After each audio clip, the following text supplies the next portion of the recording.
So we should probably kick off. Let's. If you've just joined, I've just explained what we're going to do. It's basically we're going to read some script excerpts, some scenes from Cosmos, and then we are going to see how they turned out in the finished movie. Were there many changes? Did the dialogue change? Did the performances change? You know, what happened? So we can talk about all sorts. After that, we can take questions. We've got 5 scenes to look at, but we might just do 3 if we're talking loads. I don't know. We'll just see what happens. Do you want to say anything? No, I agree. You agree? Thank you. Hello, everybody, for joining us. And, hopefully we're going to have a laugh, which we always do. So we're already getting some nice comments coming in on Facebook. It feels like sort of Red Nose Day or something, doesn't it? Or like Crime Watch Live. Have we got any comments coming in? Roger says, I absolutely love your film, guys. Made me fall in love with sci-fi once again. So that's lovely. Thanks, Roger. And Deborah from Hawaii, I've been talking to thank you, Roger. on Instagram. Thank you so much for joining us. It's 11. They're 11 hours behind us, so it's 8 in the morning there, and Deborah's tuned in.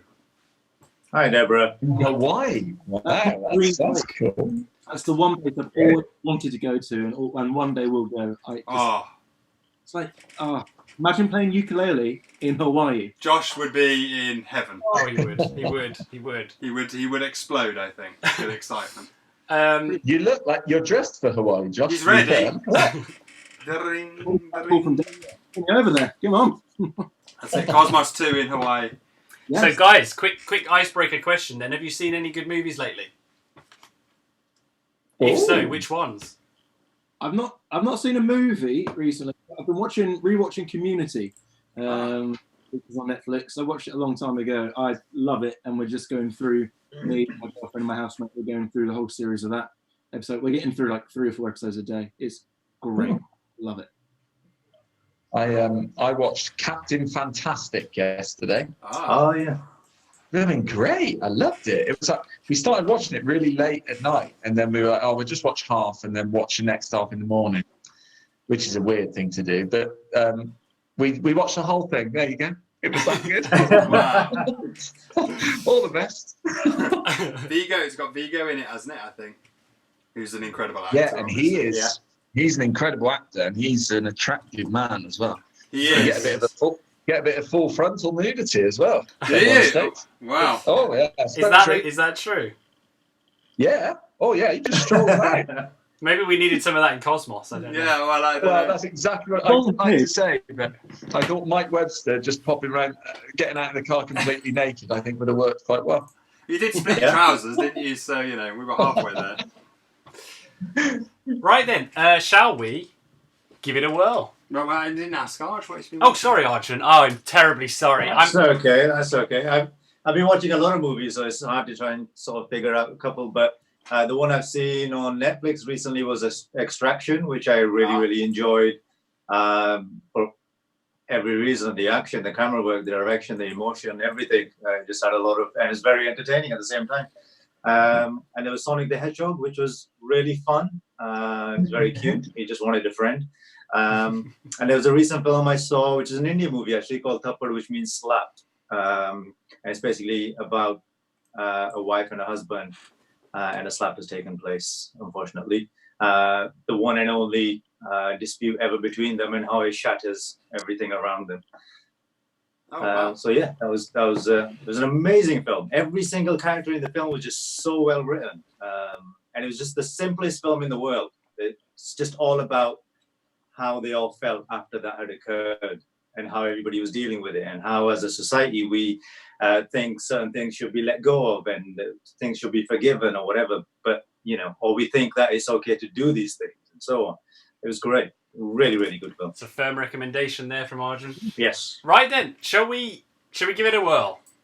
Yes. Okay, so the first scene that we are going to do is scene 13. And this is a scene in the film where, if you've seen it, hopefully you have, because there'll be spoilers in this in this stream. But in this scene, Mike hears the signal come back. It's come back for the second time, and he is awoken by it. So let me just change the setup here so you guys can see the screen. This should work. Hopefully, fingers Cool. crossed. I've not read these lines since we filmed it. Well, it's going to be fun. I'm not sure I should have admitted that, but Yeah, well done, mate. Okay then. So, do you want to do any reading, or shall I do the scene description? Well, you're closer, right? Okay. So I can monitor comments and stuff. You do that. If we get any questions come in, Yeah, feel free to fire. And some I can make questions sure our it's way. all looking good. So look, the script is there. Wonderful. This is cool. Okay, so here we go then. Scene 30. Is everybody ready? Dad, are you going to read stage directions, or should we just do the drum? I'll read stage directions, and then you just read your bits, and you don't worry about any bracketed kind of whatever they are. You'll also see as we scroll through here, which is kind of neat, you'll see lots of little notes and little scribbles and things. Those are just like on-set notes that we made as we were going and continuity things, so keep an eye out for those. They're kind of sweet. Right then, here we go. Scene 13, interior car, field. Later, night. Blip. Mike's eyes creep open. He must have dozed off. He straightens his headset to hear blip. It takes a few moments for him to orientate himself, to remember where he is. He sees the frequency, 1420.163. 1420. Blip. Blip. Mike sits up, scrolls the tuner away, the signal dies, overpowered by static. He scrolls back to 1420.163. Blip. Blip. He scrolls away in the other direction, static. Back to 1420.163. Blip. Blip. Mike looks around. Roy is in the back, also asleep with an invisible "Mike, do not disturb me" sign round his neck. But Harry's at his laptop in the front of the car. Harry, listen to this. Mike passes his headset, but Harry hears nothing. what? What do you mean, what? What am I listening to? Well, the blips. I don't hear no blips, Mike. Mike grabs the headphones back. The blips have gone. Did you record it? No, I was asleep. Harry tuts. Mike retunes. Nothing. He points out the frequency. 1420. Oh, little green men again, is it? You going to send those lot of message as well? Don't start. Mike heard the damn blips. Have the others replied yet, by the way? Gosh, you've only got 20,000 years to get the house straight. And can you ask them if they prefer lemon sponge or fruitcake? I just want to be ready. Harry, it's 1420. I don't like unexpected visitors, that's all. You know, especially the little green kind. At 1420, that's the water hole. Well, you know, it looks like the water hole's dry, so maybe it's those farmers on Mars complaining about the lack of rain. Oh, for God's sake. This is your long-range weather forecast, and it's not good for all you crop growers out there. It's a cold -55 outside, and it looks like this dusty dry spell is here to stay for the next 100 million years. Harry smirks. I bet it was a pulsar. A pulsar? Yeah. No. I know what a bloody pulsar sounds like, Mike. I might not listen to them for a living, but they're very much in my field. Yeah, I'm sure you do, Harry, but you didn't hear this, did you? Did you hear it? Well, it wasn't a pulsar. Not with this antenna. It's not little green men, if that's what you're saying. Well, that's not what I'm saying. What are you saying? Well, I'll tell you what it could be. Well, it's not a pulsar. I know pulsars, all right? I listen to them day in and day out, and that wasn't a pulsar. Harry turns back to his work. I wouldn't worry about it. But everyone's listening to the waterhole. If you heard it, then they heard it too. So you've all been listening to pulsars together. Mike shakes his head. No. Harry senses, nods. Yes. Right. I'm going to recalibrate the scope. I'll be back in a bit. Harry opens his door, gets out, then pops his head back in. Oh, yeah, remember, lemon or fruitcake? I already know which one you are. I just want to know which they prefer. I think I know that one already as well. Yeah, all right, get the hell out of here. End shuts the door, then glides past Mike's window, mouths pulsar through the glass. No, it wasn't a pulsar. There we go. So that's the end of that little segment that we're going to do. That was fantastic. Really cool to hear you guys read that out. What a kick. So the next thing we are going to do We is... can talk about that a moment. Yeah, Like, that's I a was good idea. thinking, when you... Because this is very different, like doing this sort of table reading is very different because you don't have any of the lighting, you're not sort of in costume or anything. Do you find that it's harder to do it like this, or do you find it harder to do it when it's all broken up while you're shooting? Harder this way, I think. Although I didn't read anything. Yeah, it's hard. I don't know. It'd be interesting to see what Josh thinks. It's hard. It's hard doing it sort of around the table. It's definitely harder. I was having this conversation with someone yesterday because it's like when you have all of the stuff and you've had all the conversations about the feel. Obviously, like the feel of this film is very Spielbergy. So when you're sat in a car and you guys are talking about the lighting and what kind of shots you're going to be doing, what the pushing shots are, what the cutaways are, all that kind of stuff, it gives you a real sense in your head. So you're able to go, right, cool, this is how I'm going to look at this moment, and this is the kind of feeling of moment you guys are going for.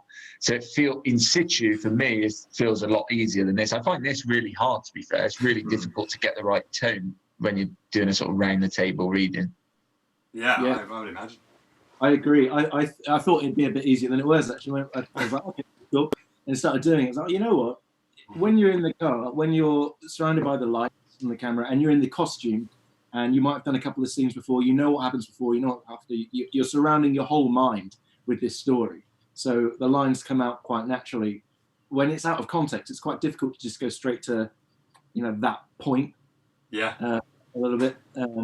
Yeah, definitely a little bit more difficult. Interesting. Fun though. Like, it reminds me of when we did those first read-throughs, and you're kind of, I think there's a funny experience where as a group, you're enjoying it and like giggling, and I don't know, maybe you guys were giggling at the film, but I was enjoying it and giggling. I wasn't like laughing at what we were doing, but the moment of it coming together is just quite comical, isn't it? Because it's not real. You're not really in the movie with the, you're sitting there going, this is odd, but quite good fun. Yeah, and there's a thing about, like, in the car, obviously, when we're filming it, we've got all the little sliders and bits and bobs. So it's like, but you don't have the right screen or anything. So you're reading the script like, my word, look what I found. When really you're sort of twizzling a little homemade bit of plastic that Xander's put together with his iPhone popped in for a bit of light, and you're going, wow, they must be aliens. Absolutely, it all comes together. Brilliant. It's the magic. Brilliant. So fun. Okay, then. So, shall we see how it turned out in the finished movie? Yeah. Okay, Yes. sweet. So let's see. If I click that button, and then I click this button for you guys, should work. All Here we right. go.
Sorry. Listen to this.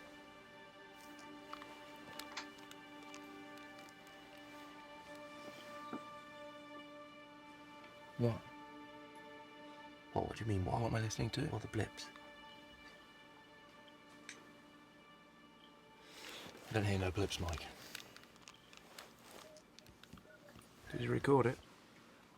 No, I was asleep. It's 14:20. Oh no, not little green men again, is it, Mike? You gonna send these lot a message as well? No, don't start. Have the others replied yet, by the way? It's just I've only got 22,000 years to get the house straight. Can you ask them if they'd like lemon sponge or fruit cake? It's just, I want to be ready, that's all. Harry, it's 14:20. I just don't like unexpected visitors, Mike, especially the little green kind. 14:20, that's a water hole. The waterhole's dried up. Maybe it's those farmers on Mars complaining about lack of rain. Oh, for goodness sake. This is your long-range weather forecast for all you crop growers out there. It looks like a cool -55 outside, and this dusty dry spell sweeping in from the east is here to stay for the next 1,000,000 years. It wasn't funny last week, Harry. But it was a pulsar. Pulsar? Yep. No. I know what a bloody pulsar sounds like, Mike. I might not listen to them for a living, but they're very much in my field. Yeah, I'm sure you do, Harry, but you didn't hear this, did you? Well, did you hear it? It wasn't a pulsar. No, not with this antenna. That's not little green men, if that's what you're saying. Well, that's not what I'm saying. Then what are you saying? What? Look, it's a pulsar. It wasn't a pulsar. I know pulsars, alright? I listen to them day in, day out. It wasn't a pulsar. Look, I wouldn't worry about it, Mike. Everyone's listening to the waterhole. If you've heard it, they've heard it too. So you've all been listening to pulsars together. Right. I'm going to recalibrate the scope. I'll be back in a bit. Remember, lemon cake or fruit cake. I know which one you are. I just want to know which ones they prefer, but I think I know that already.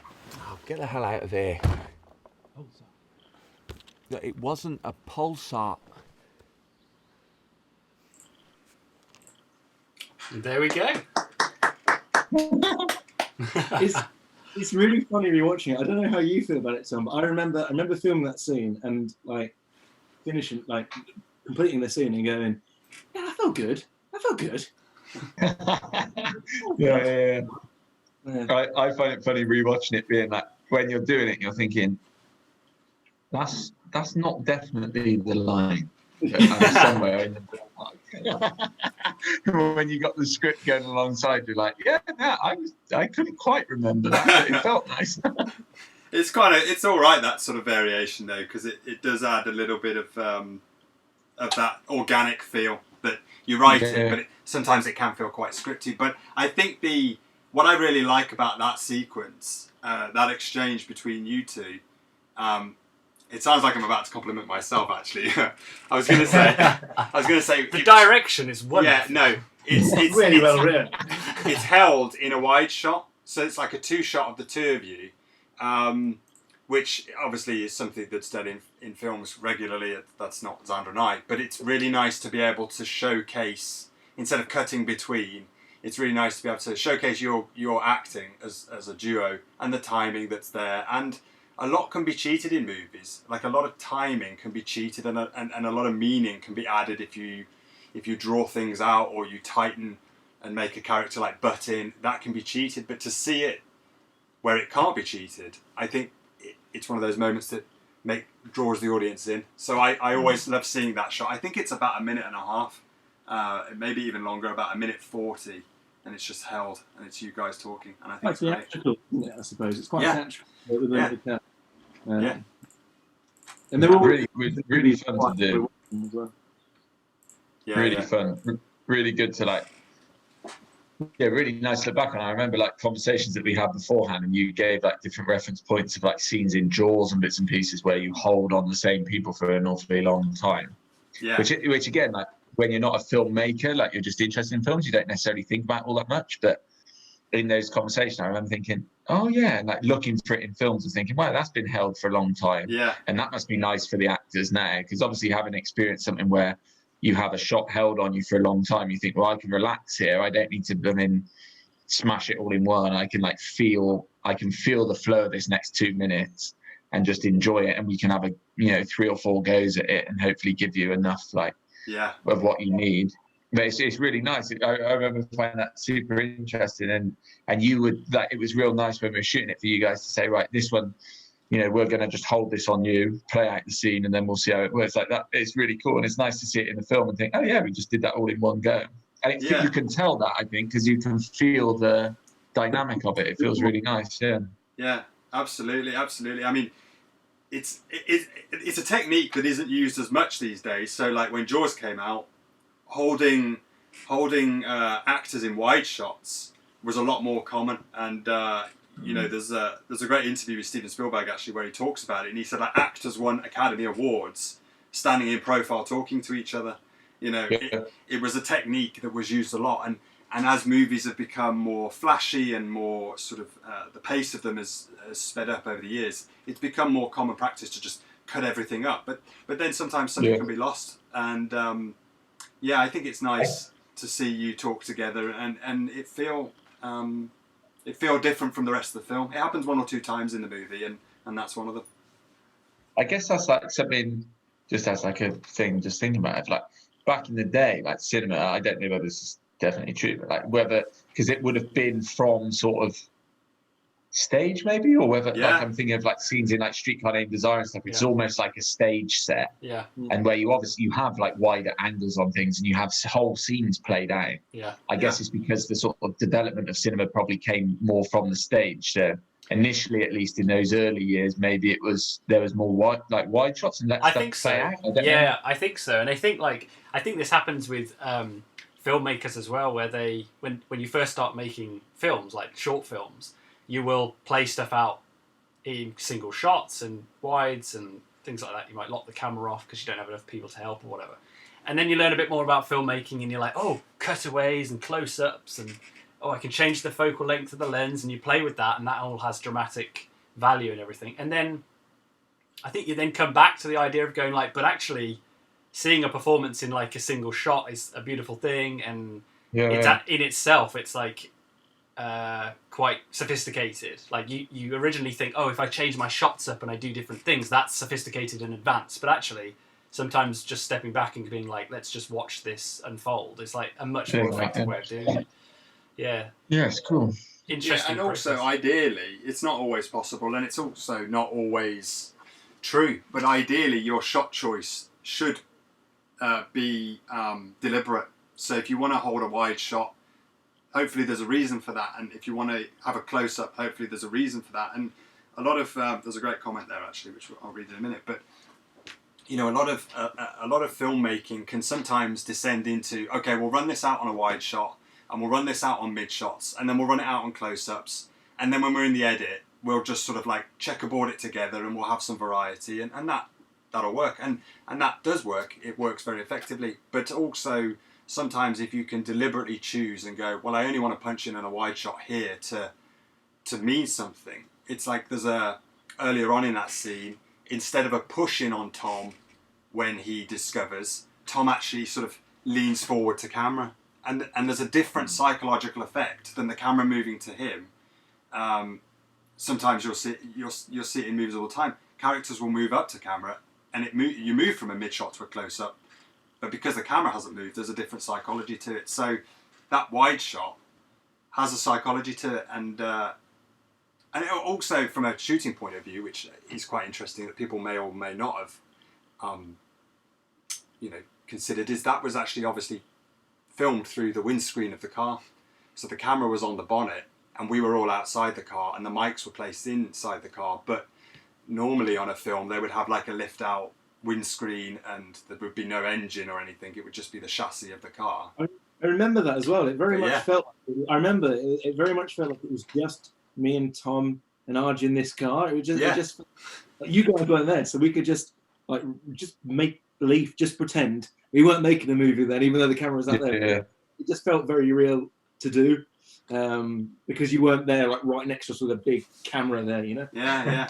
On one of we've had a really nice comment here. Deborah from Hawaii. Hello, Deborah. Says, the acting was great. Actually, it wasn't acting. It was just natural, which worked great. Could have been campy, but it wasn't. The anticipation was heightened by the music. So there you go. That's lovely. That's fantastic. So keep the comments coming in. Any questions or whatever, we'll try to do our best to answer them. Would you like to move on? Should we move to a new scene? The next scene is scene 32, which is on page 36 of the script, guys. And we're going to take it from just after Mike's line. He says, "What the hell is this?" Oh, no, sorry. Just before that, it says he emergency quits the transmission. Oh, this is a good one. And we're going to go from there on this one. Where is this? It is Page 36. Page 36. Page 36. Right, I'm putting the Right, What's the first line, Zan? It's going to start at he emergency quits, which is Okay, about cool, 2/3 of the way, or maybe about halfway down the page. By the way, I love how this is literally what filming a scene is like. You're all there with the camera going like, where are we starting? Yeah. What Well, what line? What page am I on? It's the emergency quits, does he? He does. What? Swallows hard. He emergency quits the transmission program. Halfway down 36. Oh, yeah. Yeah. Got there. Wait, let me just. What's the? Let me just set it's the discovery. Okay, cool. Oh, yeah. So as a bit of context, for those of you who've seen the movie, hopefully you have. Like I said, there's going to be a spoilerific stream. This is just after Mike has discovered his own signal that he sent out as a response. It's come back to him, but it's all garbled and it's all kind of broken up by static. It's a bit eerie. And he's on his own in the car. So this is all him. So he has heard this rather peculiar sound. We're also going to take this all the way up to Josh, your line where you say, I'll call it in. I'll see if there's any chatter over at SETI or something like that. Call it in. I'll see if there's any chatter over at SETI. Once you say that, we'll just finish it there. So before we get on the line with Dave. If I carry on, just stop it. Just... Okay, cool. Yeah. Cut. Just cut. Okay, here we go then. Everyone ready? Mhm. Okay. He emergency quits the transmission program, but the eerie message continues to loop in his ears.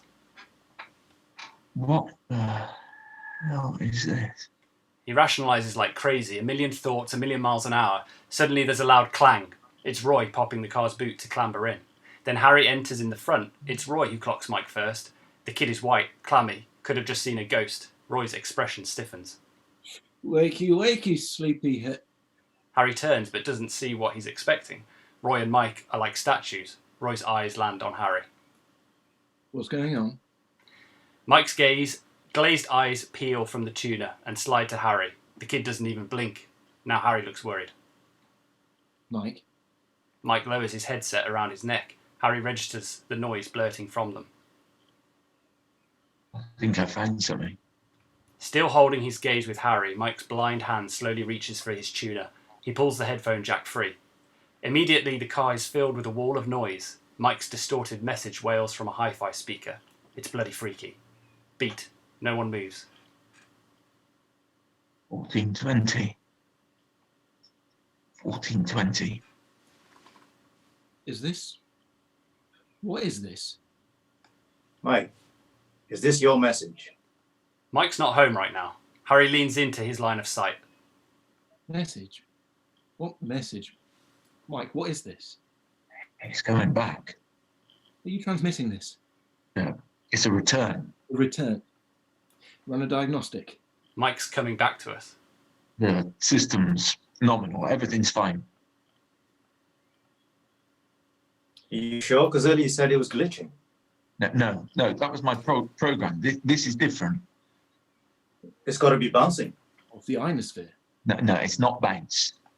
It's got to be. It's got to be a bounce. No, you're talking milliseconds to come back off the ionosphere. Well, the moon then. Or just over a second. Well, it's a ping back of something up there. Mike, when did you transmit this? Mike boots the transmission program to check. 1:33. Roy looks to his watch. It's 2:58. Harry crunches numbers. That's 85 minutes. 42 each way. Well, if it's a bounce. Well, and it's not. What's 42 light minutes away? Mike butts in. Like nothing. Nothing's 42 minutes away.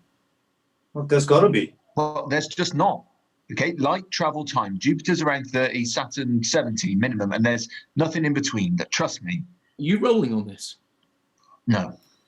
May I suggest you do? Mike has already hopped to. A coordinated keyboard tap recording incoming blinks red on the screen. Why does it sound like that? Can you clean it up?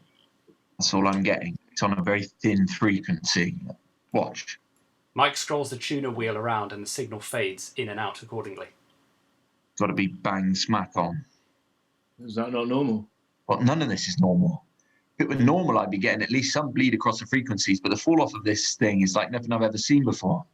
They all think. There's a long pause as they listen to the looping message. It doesn't get any easier to hear. Then we see an idea enter Roy's head. What was your cycle rate? Cycle rate? Yeah, how many cycles did you transmit? Why? Because we're hearing this thing loop over and over. I don't know, like half a dozen or so. It was just a bit of fun. But haven't we heard it more times than that already? Definitely. Roy hints at his point.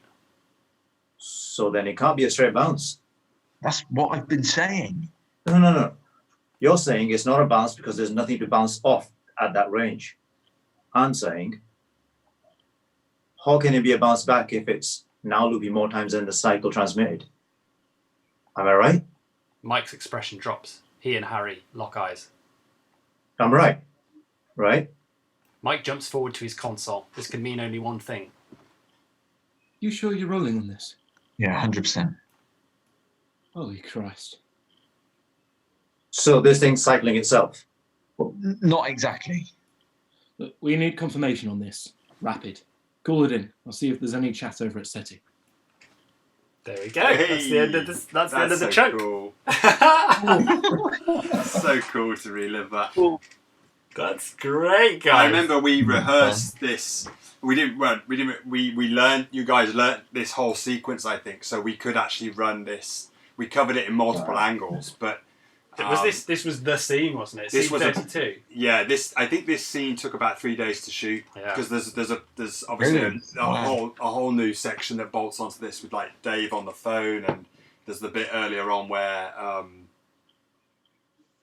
I think Mike hears the signal before this, doesn't he? Does he fall asleep again? Yes, he does, because you wake up with the post-it note on your head.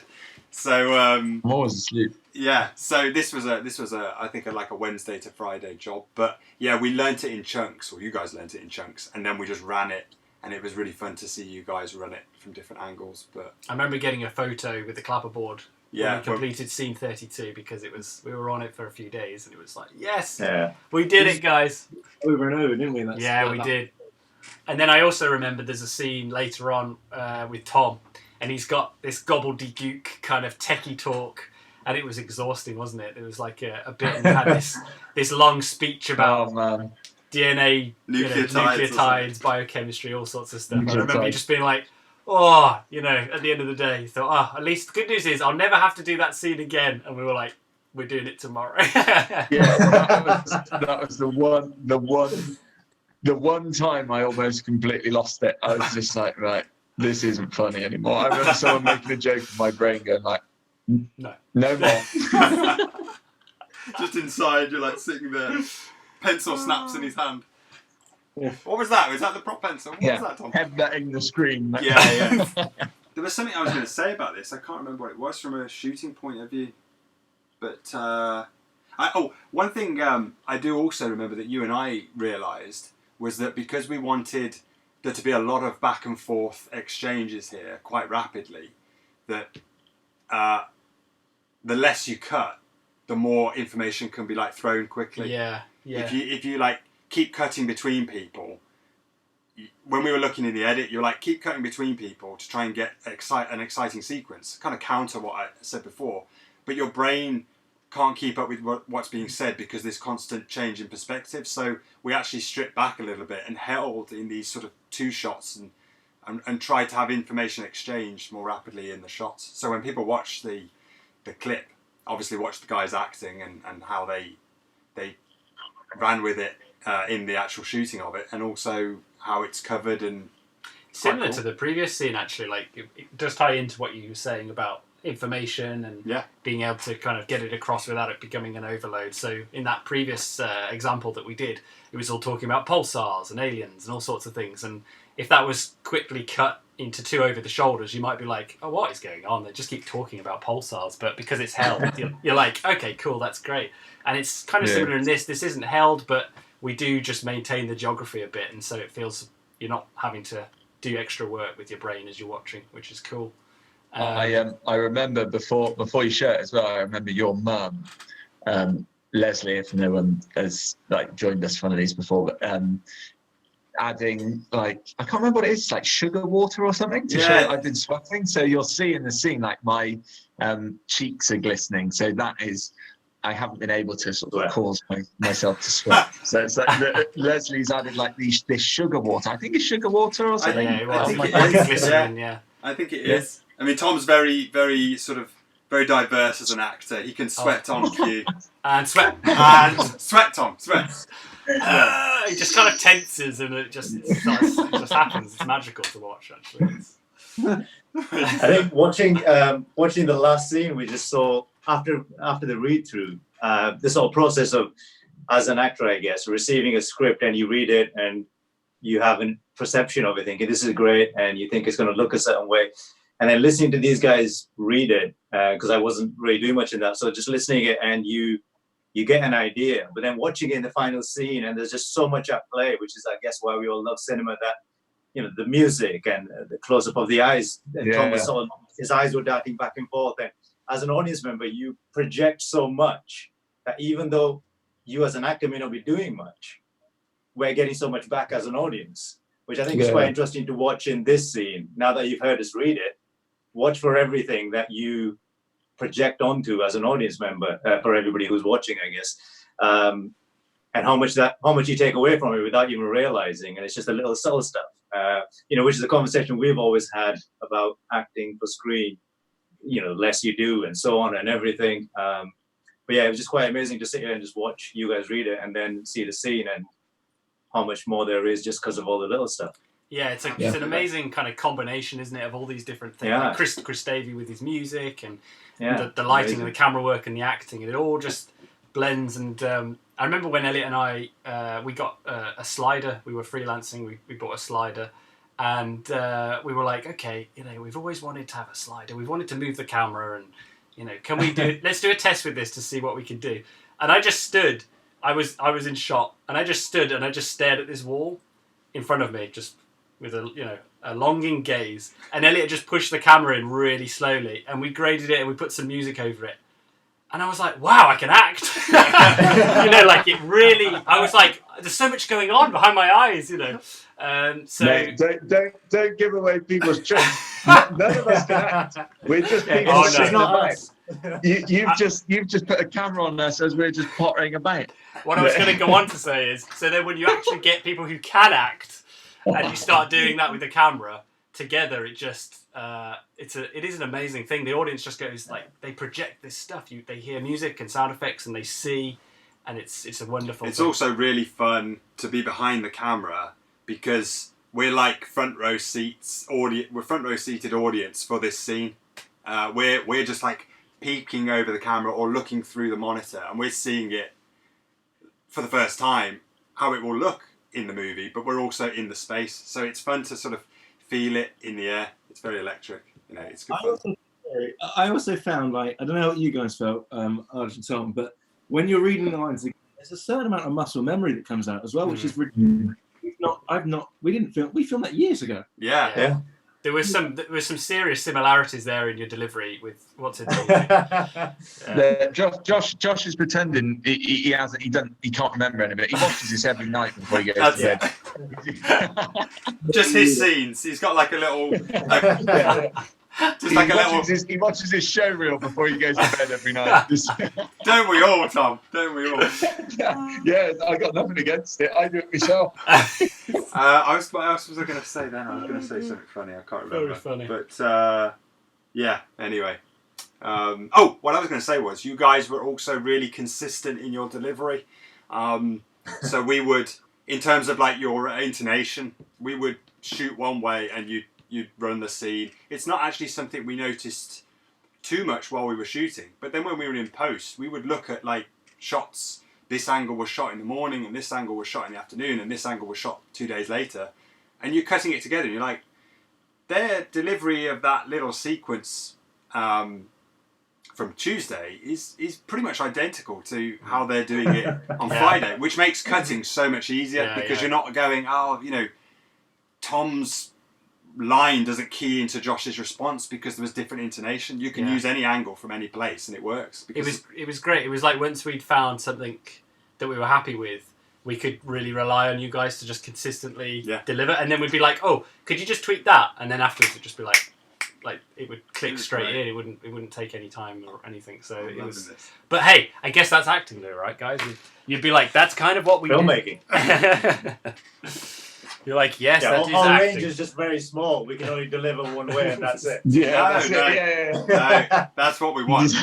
We don't want a bazillion options. We want the one we want consistently. Yeah, man, it's great. It's great. Well, so there's a lot going on in this scene now, and we will play it for you guys, and you can see how it turned out. So let me just switch over here. Will we still be able to hear the guys? We can still hear you guys, so if you want to mute your mics or something, that's probably a good idea.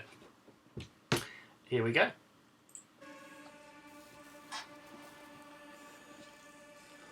Oh my God, it's Mike Webster.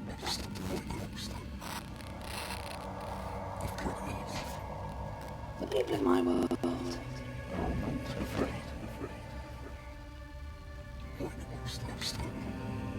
Your signal made it.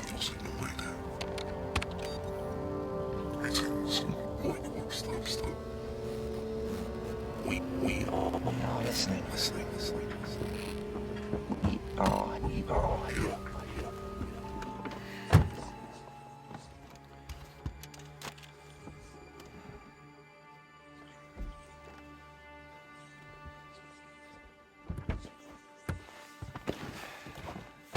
Wakey, wakey, sleepyhead. What's going on? Mike? Mike?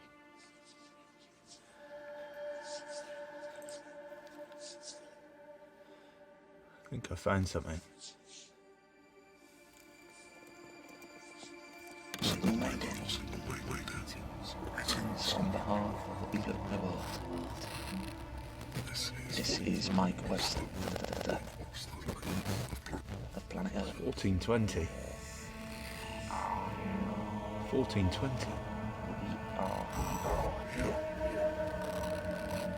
We are all afraid. Mike Webster. Yeah. We are listening. What is this? Mike, is this your message? Message? What message? Mike, what is this? He's coming back. 16. It's a return. A return. No, round a diagnostic. Check your system. The system's normal. Everything's fine. Are you sure? Because earlier you said it was glitching. No, that was my program. This is different. It's got to be bouncing. What, off the ionosphere? No, it's not bounce. It's got to be. It's got to be bounced. Look, we're talking milliseconds to come back off the ionosphere. Well, the moon then. No, still just over a second. Well, it's got to be a ping back of something up there. Mike, when did you transmit this? 1:33. It's now 2:58. So that's 85 minutes. 42 each way. If it's a bounce. And it's not. What's 42 light minutes? Look, nothing. Nothing's 42 light minutes away. Well, there's got to be. Well, there's just not. Okay, light travel time. Jupiter's 30, Saturn's 70 minimum. There's nothing in between. Trust me. Are you rolling on this? No. No, I suggest you do. Yeah. If you are out there and you are listening, this is a routine response to an acquired signal. Why does it sound like this? Can you not clean this up? That's what I'm getting. It's on a very thin frequency. Watch. It's got to be bang smack on. Is that not normal? But none of this is normal. If it were normal, I'd be expecting to get at least some bleed across the frequencies, but the fall off of this thing's like nothing I've ever seen.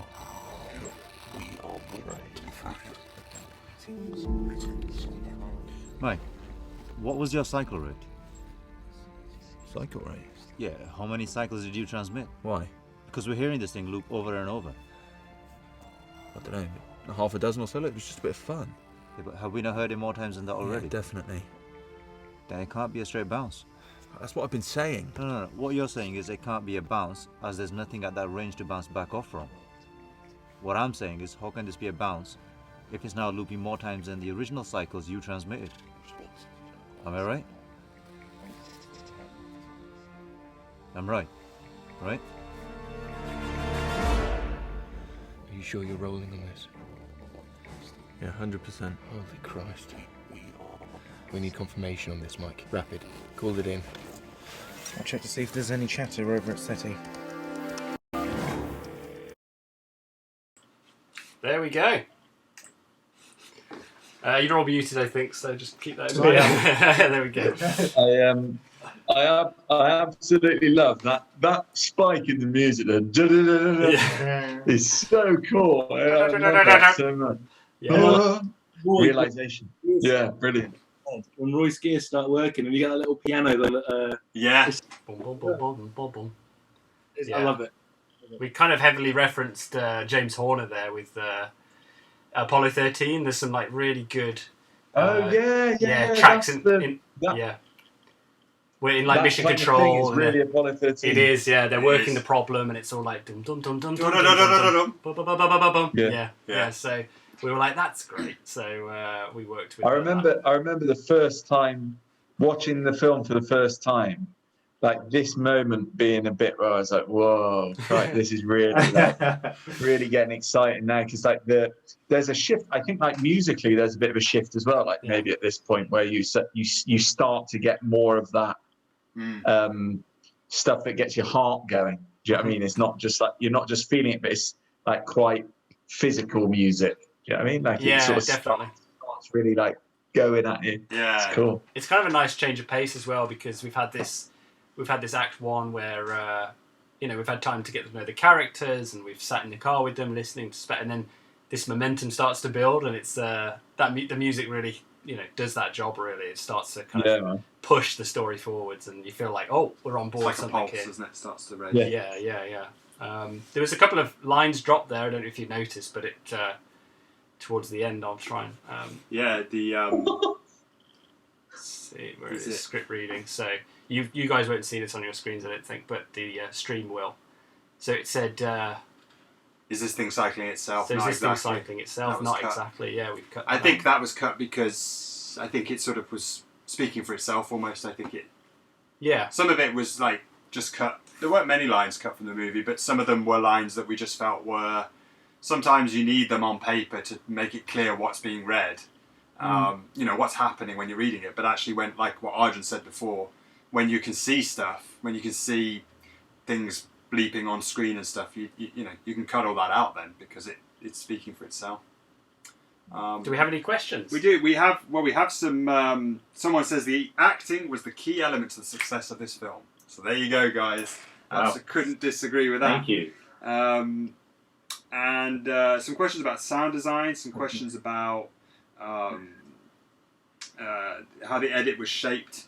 How the scene was shaped in the edit. Sound design, again, similar to music, plays a massive part in the movie. And when we were filming, there was, I think we had some examples of space sounds on our iPad that we could play to the guys and go like, we're thinking it might sound something like this. But obviously during the scene, because we were recording for dialogue with the microphone, there was nothing. They weren't listening to anything. They were all just, looking around and imagining it, which is really kind of amazing, because that's film acting, but B, also kind of the fun of film acting, that it's all in the head and the imagination. And I remember definitely remember playing some music for we're getting some feedback there. I don't know where that's coming from. Let's stop now. Cool. I remember playing I think is it here? Yeah. I remember being in the forest, and we played some kind of eerie like space sounds. I think there were sounds of Saturn actually, like the radio sounds, and I remember like it was Josh who was on kind of performing at the time, and it really was quite eerie to be out there in the middle of the forest just listening to that music. I found it eerie anyway, like in the middle of the woods. I was freaked out by.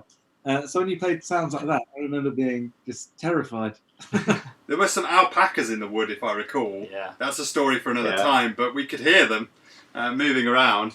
And it was a bit freaky. They made some. I mean, alpacas in the day are like super cute, but at night when they're hiding in the shadows, eyes through the like, oh, let's do this scene and go home. Yeah, there was a bit of that. Guys, we would have to sometimes walk off into the forest to place a light.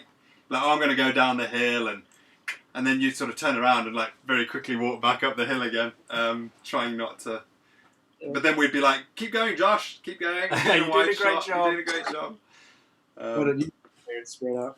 Great fun. I love that scene. I love, like Tom, you said, the pace of the music starts to increase, but also the pace of the dialogue increases. You know, you start to overlap each other, and it starts to escalate with there's a bit of excitement there between you all, and yeah, it's one of my favourite things to watch, that sequence. You all did, as per usual, a fantastic job. Okay, shall we? Any other questions that just in case, because I don't want to neglect any people. Well, there's lots.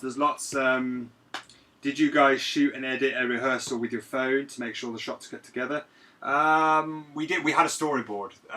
We did when we were doing rehearsals and script read-throughs. Sometimes we'd film some stuff on our iPad just to see how the guys interacted with each other on camera. But when we were actually shooting the film itself, we just had our storyboard in hand and went through the shot by shot. So we knew, or we hoped, it would cut together based off those drawings.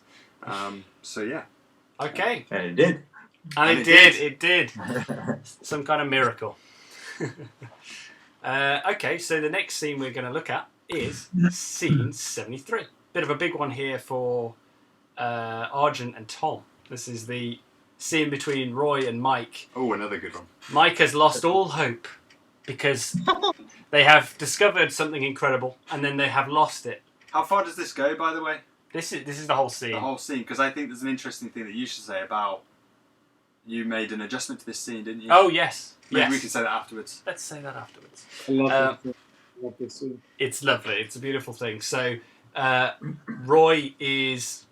This is like Roy's moment, really, as a character, because they've had their confrontation, they've worked together, and now Roy's going to come in, and he's going to pick Mike up a bit, and in return, Mike's going to pick him up as well. So it's a nice little mutual moment, actually. I think it's really nice how... because you guys are obviously such nice guys, I think the warmth of this scene is really genuine. And this was actually this was night 3 we shot this. This was actually day 3 of the film. So you'd known each other on rehearsals and we'd done a few script read-throughs, but you were still very, very fresh to one another in terms of knowing each other compared to how you do now. And I think it just feels really warm and genuine. And yeah, I love this scene. That's amazing to think night 3, isn't it? Yeah, night 3. Go on, Josh, what's that? I remember sitting on a chair with Leslie, like right behind the camera, and just going, "This is so cool." Yeah, I remember for Josh, this was night 3, and we felt particularly bad because we'd asked Josh to come along, not knowing how much we'd get shot, and Josh didn't do a single take on this night. I think but you did do some amazing behind the scenes recording, if I recall. Yeah, he took some photos. Took a lot of photos, and it was just a thrill to enjoy that with you. So, like you said, it was like seeing it for the first time. This is cool. Yeah. Very sweet. Okay, here we go then. So I will switch to here, and then we'll show you guys the screen. Here we go. Oh, have I done that wrong? I have, haven't I? Yeah, I don't need to screen share. There we go. Okay. Yes, because we're just reading the script. Okay then. Scene 73, exterior car, field, minutes later. Mike sits alone, his eyes to the dirt. A thin mist whips around his feet. The night is still. Roy appears at his side. What are you looking at? Nothing. Roy thinks, looks up to the starry sky. I figure there are 2 types of scientists, Mike. Those that look down at Earth trying to figure out what's going on here. And then there are those who look up to space, searching for answers out there. But they're both really looking for the same thing. Who are we? What are we? What does all this mean? Mike's head lifts slightly. I'm an engineer, Mike. I don't hunt for the science. I put it to work. But without people like you, people who are brave enough to push the boundaries of what we know, then we all stand still. Roy looks at Mike. I don't know anything about these signals. To me, it's all science fiction. But if we are the only people receiving this signal, then we are the only people who can make sure the world hears it. Mike looks across at Roy. Because if this really is first contact with an intelligent extraterrestrial race, then we're about to do something that humans have dreamt about since the beginning. I'll help if I can, but it's really all on you. It's the choice you make right now that counts. If you make the right moves here, you have in your hands the greatest discovery in the history of mankind. The answer to the question. Mike just watches Roy, amazed by his insight. He stands up next to him. Roy, back Goodman. Don't worry about that now. No. I'm sorry what Ash just did to you. Harry told me. Roy looks down, almost embarrassed. I wanted to tell you that I was there, at the launch. Roy locks eyes, engaged. I didn't know what the project was. I just joined, but I was there. It was incredible. I've never seen anything like it. The power, I felt it. It physically shook me. Roy smiles, nods. He can relate. I was literally willing her to go. And she did. She punched a hole in the sky. You should be so proud of what you've achieved. Goodman. Just because you weren't there, Roy, doesn't change anything. She's yours. Nobody can take that away from you. Roy is visibly moved. A beautiful moment between friends. The way they treated you. You didn't deserve that. Neither of you did. What? You and Harry. I can't imagine what it must have been like to lose your jobs like that. What are you talking about? You work under Harry at Astros. Not anymore, Roy. He got the push months ago. I thought you knew. Ash just fired him for kicking up a stink about something. Oh, God, no. I didn't know that. You're more alike than you think. He's a good friend, Roy. He just wants you to be his again. Roy has no words, just nods. Mike pulls a tin from his pocket, offers a mint. Cheers. They both take a mint, then Mike starts back to the car. Mike? Mike turns on the spot to face him. Thank you. Mike nods, then leaves. Roy watches him go, then looks up to the stars again. Oh, you guys. You guys! So nice. Ah, that was beautiful. I think what's really interesting is in the script, Roy doesn't sit down next to Mike. Mike stands up to him once he's once Roy's talked to him a little bit. But the difference when people watch the film, they'll see that the blocking is different from the script, where actually it's quite nice that Roy lowers himself down and sits next to Mike and joins him. And then there's the whole sort of the slight visual metaphor of literally picking yourself back up again and standing up and sort of walking off to go and fix the thing.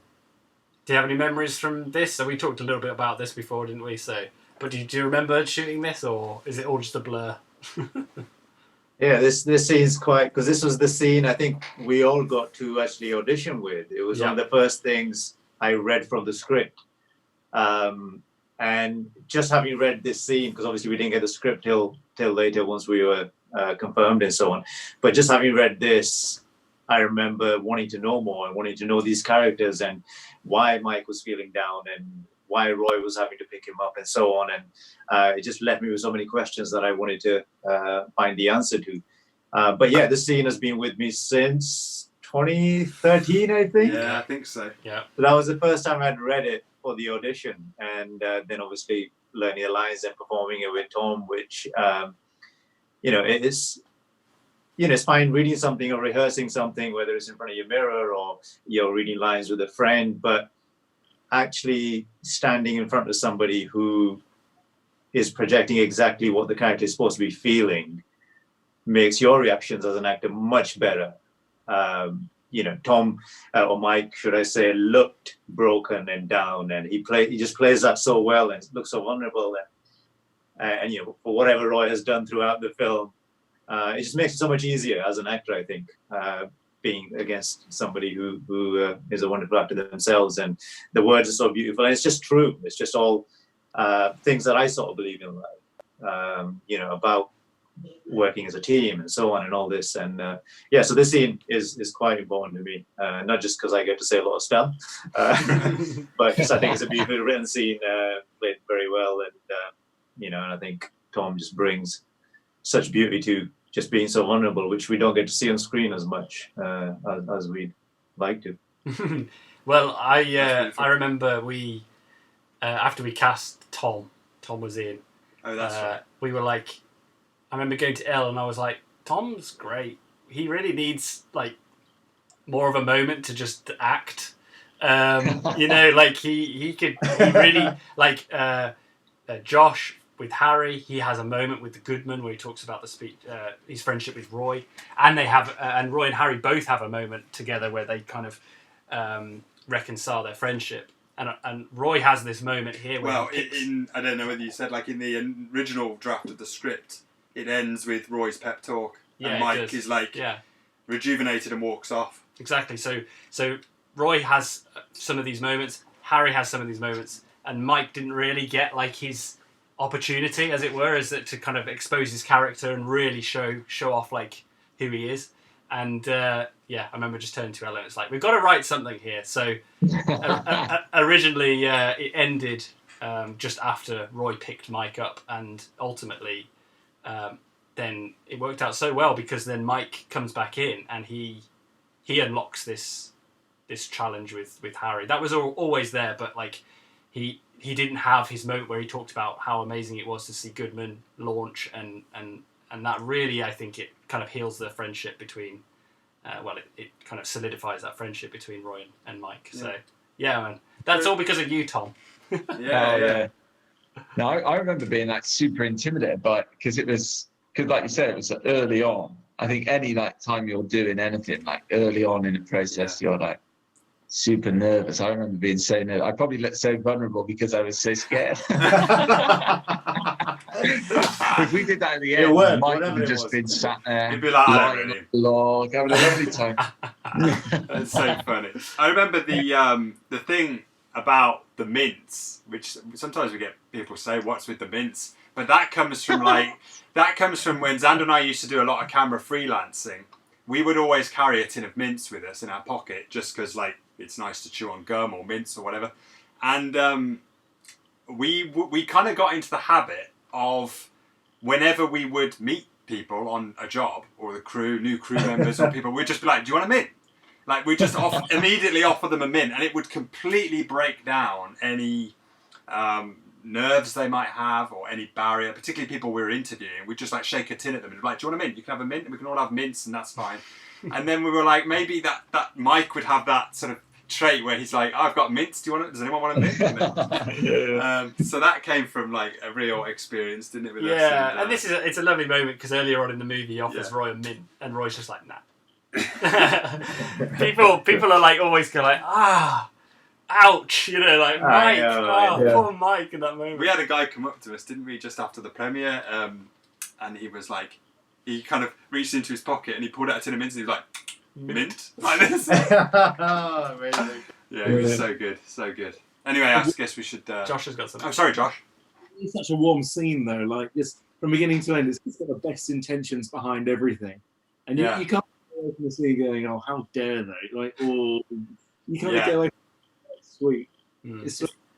I have a lot of memories with it as well. I remember it being like a couple of days into filming and just being like not really knowing everybody and just being in that not weird, but that farm in the middle of the night. Yeah.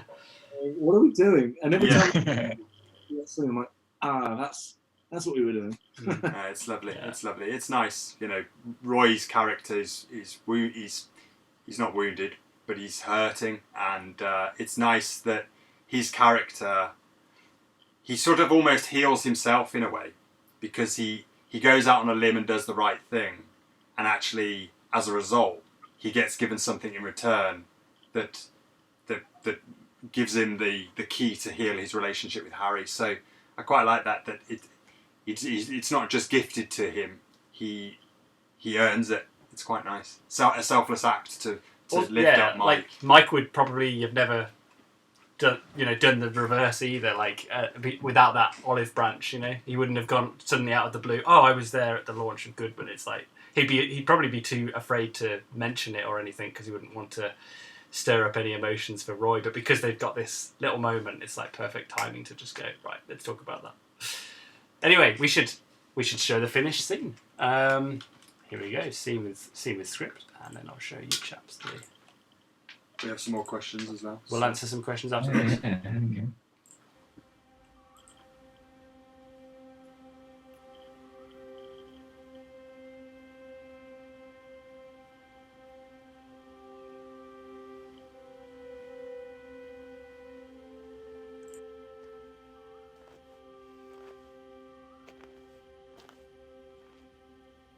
What are you doing out here, Mike? Nothing.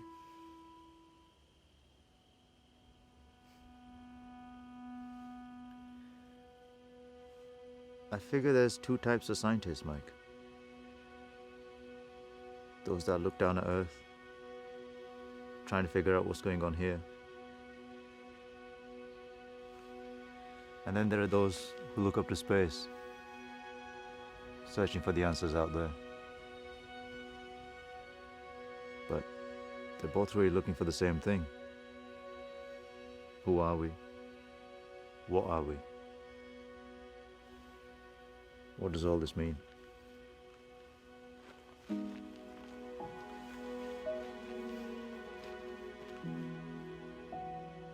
I'm an engineer, Mike. I don't hunt for the science, I just put it to work. But if it wasn't for people like you, people who are brave enough to push the boundaries of what we know, we'd all stand still.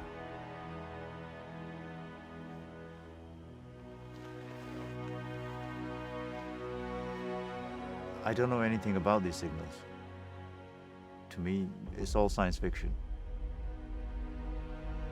But if we're the only people receiving the signal, then we're the only people that can make sure the world hears it.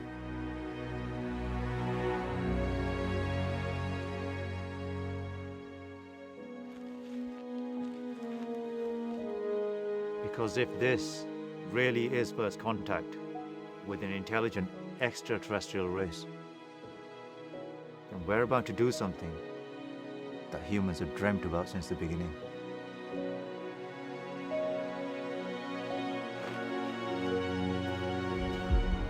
Mike, I'll help you if I can, but it's really all on you. It's the choice you make right now that counts. You make the right moves here, and you have in your hands the greatest discovery in the history of mankind. The answer to the question. The answer to everything.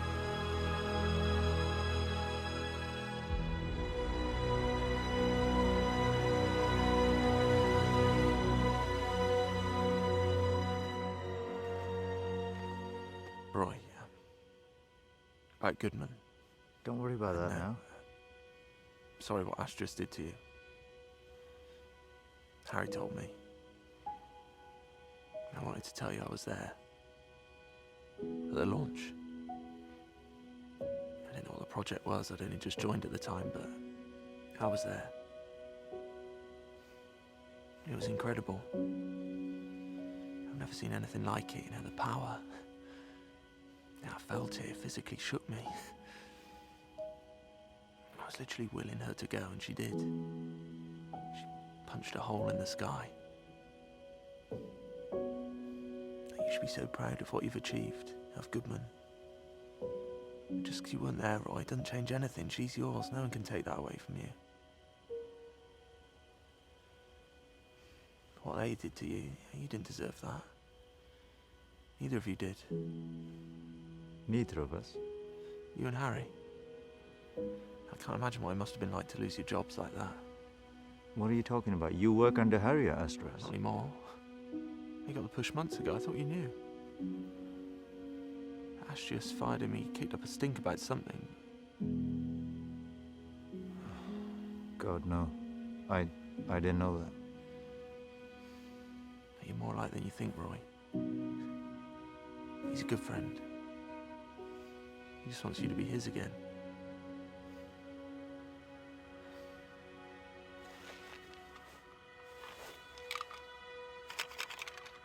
Mint?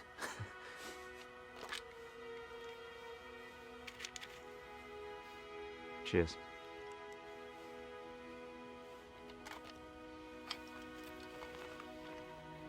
Mike?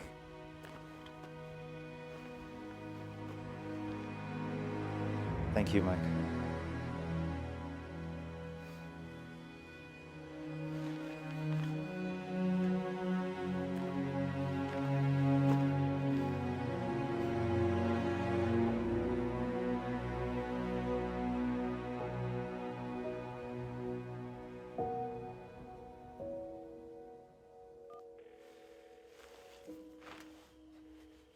Hello? There we go. Good work, guys. Great, lovely scene. Excellent. That's a sweet little moment, I think. I don't know. I think that's Cosmos. Like, these two scenes here, back to back, there's Roy and Mike, and there's Roy and Harry. They're like the heart of Cosmos, really. So, it's beautiful. Really love it. Absolutely. I love the moment at the end where Roy's just like... Looking back up. Yeah, he's like... That's sweet. You know. Lovely. Do you have any questions, or...? Anything to answer? I love that you didn't write the question. You trusted the audience to figure it out. Well, that's nice. Yeah. Thank you, Deborah. I'm just going to pop some lube. No. Go for it. We've had some questions like, what did you guys... what software did you guys use to write the script? We used Final Draft, which is, a widely known software. Someone says, did you guys self-tape first, or did you audition in person? They can answer that. Yeah, you guys answer that. That was Deborah again. Hi, Deborah. The first audition I did was a self-tape. So I think this was before I'd even met Ellie and Zander. I think we'd only ever spoken on messages or social Facebook or something like that. So yeah, the first time I got that scene, I'd self-taped it in my room and sent that over to those guys and wondered what they'd make of it. I remember you sent it over, and we sent, like you said before, we sent this stretch of the script and a piece of music as well, just to say, like, that's right. Almost to say, this is the story, this is the sentiment of the film, the music is the sentiment of the film, and we wanted to see what your instincts were. Like, based off that alone, what do you make of it? And I remember your video came through, and we were just like, that's it. He's got it. He knows what we want. He knows what we're trying to achieve, and he feels it. And in fact, obviously, the same was for both Josh and Tom as well. And we were looking at some of the early camera tests that we did. We were. We were thinking of we were thinking of pulling them up during this stream, but we haven't got that sorted yet. But oh, mate, you should do. They're great. They're great. There's the one we watched it just the other day when we were in Cannon Hill Park with Tom. So with Tom, you didn't do a sort of self tape. But we did audition you in person and film it. It was like a camera test and audition at the same time, and we have that footage. and you do look nervous, actually, knowing you as much as we know you now.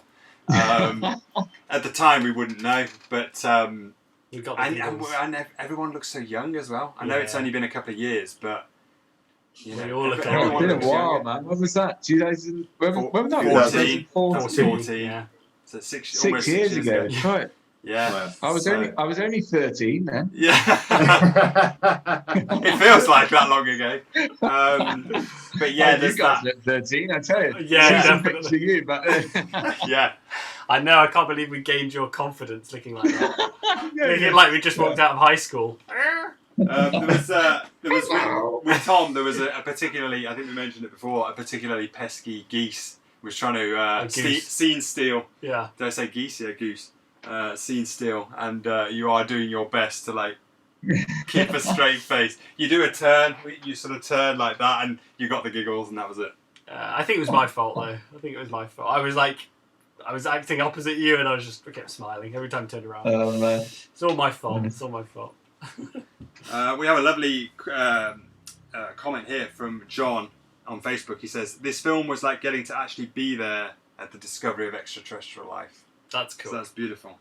And Deborah says it would be great to see the original audition and some outtakes too. Yeah, definitely. Oh, we've got some good outtakes. We've got some good outtakes on Facebook actually in the video section. We could play those after this. If we could.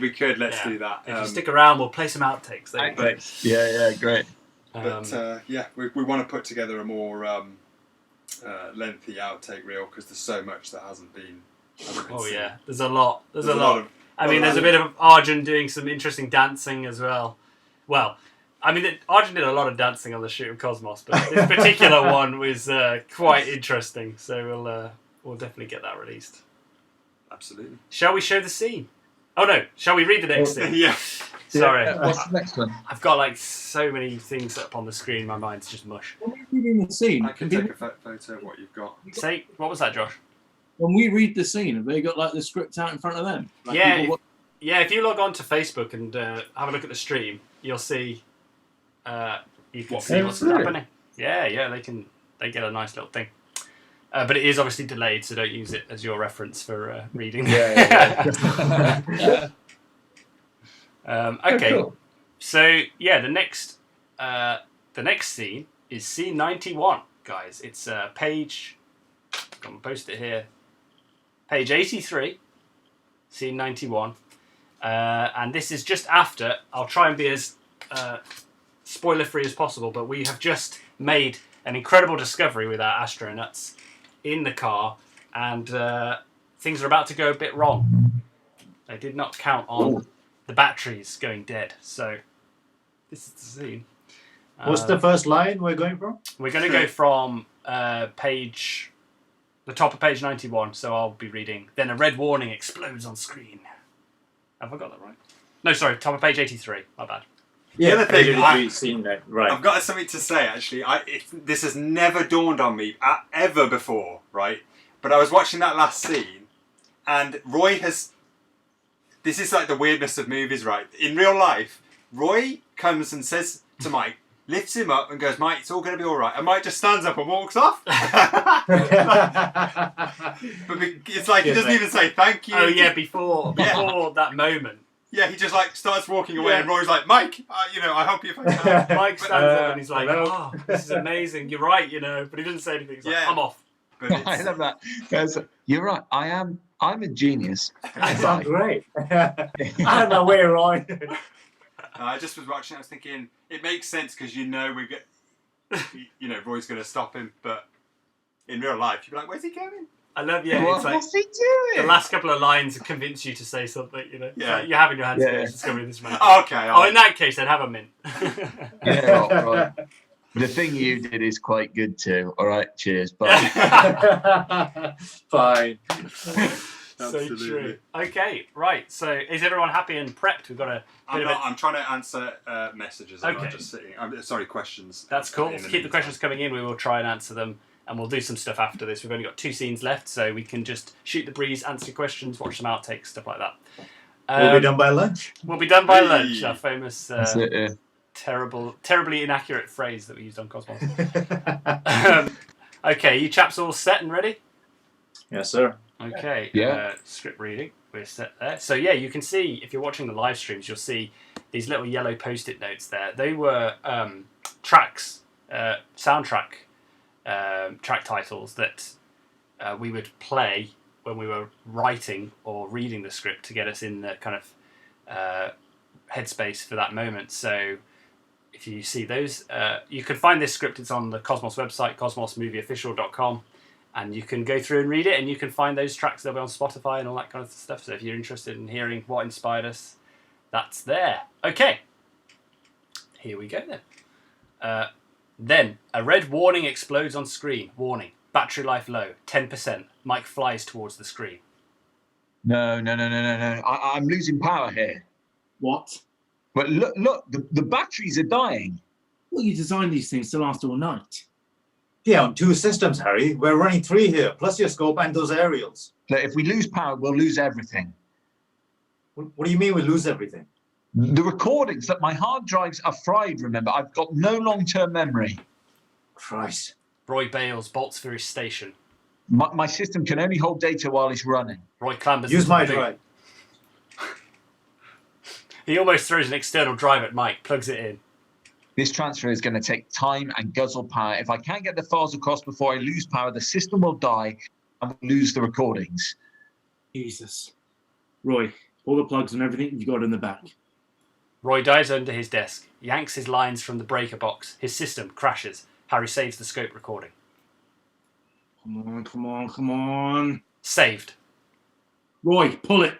Roy rips more lines from the breaker. Harry's laptop dies. Exterior tree line field. The scope croaks. Interior car. Then an additional window appears. A countdown clock. Total memory failure. 18 minutes, 30 seconds. But we've got 18 minutes. That's not going to be enough. Do we have any spare batteries? I don't know, do we? You packed the car. Well, I didn't pack them. You mean you packed all this and you didn't think to bring some spare batteries? Mike turns to Harry. Harry shrugs. What? Look, Harry, we've got a serious problem here. No joy for Roy. We've got more than a problem. What do you want me to do, Mike? We don't have any spare batteries. Mike can't believe it. What do you want to do? Well, I've got a power unit back at the station. Look, we've got to go. Never make it. Look, we don't have a choice. Look, we may be the only people to have this data. If we're going to save these recordings, we've got to do something. And we've got 18 minutes. If we're going to go, we've got to go right now. We'll never make it, Mike. We can make it. I'll get you there. Tell me what to do. Okay. We'll get the gear. Mike, cut loose what you can. Harry and Roy blast from the car. Mike grabs Harry's shirt. But what if there's more to come? Look, if I pull the transmission, we'll miss it. Look, you've got to kill it anyway. We cannot move the car and keep the aerials deployed. It's better to save what you got than lose the lot. Harry splits from the front. Mike grabs handfuls of wire from under his desk, works through them, finds what he needs. Eyes his LCD. Warning: battery life low, 10%. I can't believe I'm going to do this. He eyes the tuner, still clicking. On screen: warning: battery life low, 9%. Breathes deep, then yanks the cables. The tuner and speaker cut out. On screen: recording stopped, files conformed. Mike drags the files. The hard drive cranks. Progress bar reads: transfer 0 of 201. There we go. That's the scene. Well, that's fun. That was Cool. great. It all goes wrong. It all goes wrong. You guys kick into gear though. You do. This is like yeah. the crunch time. Dun, dun, dun, dun, dun, dun. I'm just queuing up the script here. It's so fun, going back over it really cracks me up. It's quite funny because there are lines where you've got some kind of muscle memory in there and you say them. And then there are lines that sound different, but like some stuff is just indented into your memory. The other thing is like when obviously you guys are reading this for the first time in years, maybe the only time since we shot it. So it's reading a little bit slower, but obviously in situ when we were shooting, you'd got it down, completely memorized, and you were able to really, throw lines at each other, and that, was really exciting to watch. I completely forgot that this was the save what you got or lose the lots. This was, yeah. Oh man! I saw that come up. Wow. The infamous crack of week 3. The ultimate. This was both. This was both the ultimate outtake where you guys got the giggles, but also the line where Josh just couldn't quite get his mouth around. Like, it's better to save what we've got than lose the lot. We had a bit of a cheer, didn't we, when it finally happened? It was, man, I love it so much.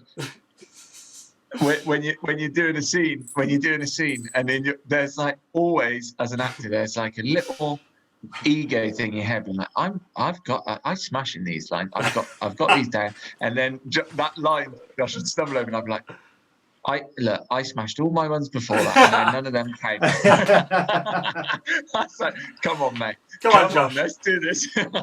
It was amazing. It really. I think I remember asking if we could change it. And and we were like, no. I love it so much. Every time I see that in the film, I'm like, whoa! Yeah, that was it. That's the line. Yeah. Oh man, It was funny. amazing. We should show it. Okay, let's whip this up on screen here.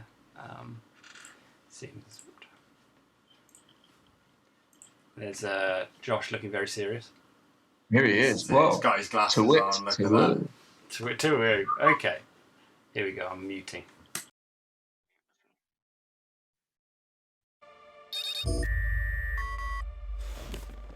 No. No, I'm losing power. What? Look, my batteries are dying here. Jesus, Roy, I thought you designed these things to last all night. For 2 systems, Harry, we're running through here, plus your scope and his area. If we lose power, we lose everything. What do you mean we lose everything? The recordings. And my hard drive's fried, remember? We got no long-term memory. Christ. But my system can only hold data while it's running. Use my drive. This transfer is going to take time and guzzle power. If we can't get the files across before we lose that power, then the system will die.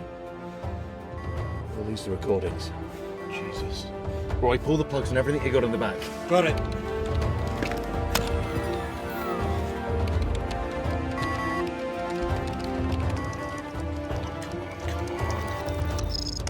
Roy, pull it.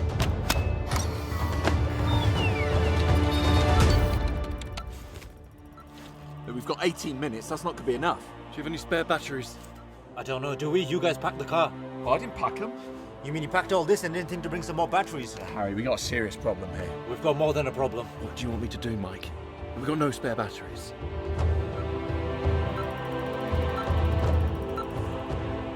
What do you want to do, Mike? Well, listen, I got some power units back at the station. We got to go. Never make it. But we don't have a choice. We might be the only ones getting this data, and if we want to save these recordings, we've got to do something. But we've got 18 minutes. If we're going to go, we've got to go right now. Mike, we'll never make it. We can make it. I'll get you there. Tell me what to do. Okay, let's do it. We'll get the gear. You cut loose what you can. Wait, Harry! Yeah, what if there's more to come? Yeah, if I pull the transmission, we'll miss it. Look, we've got to kill it anyway. We can't move the vehicle with the aerials deployed. It's better to save what we've got than lose the lot.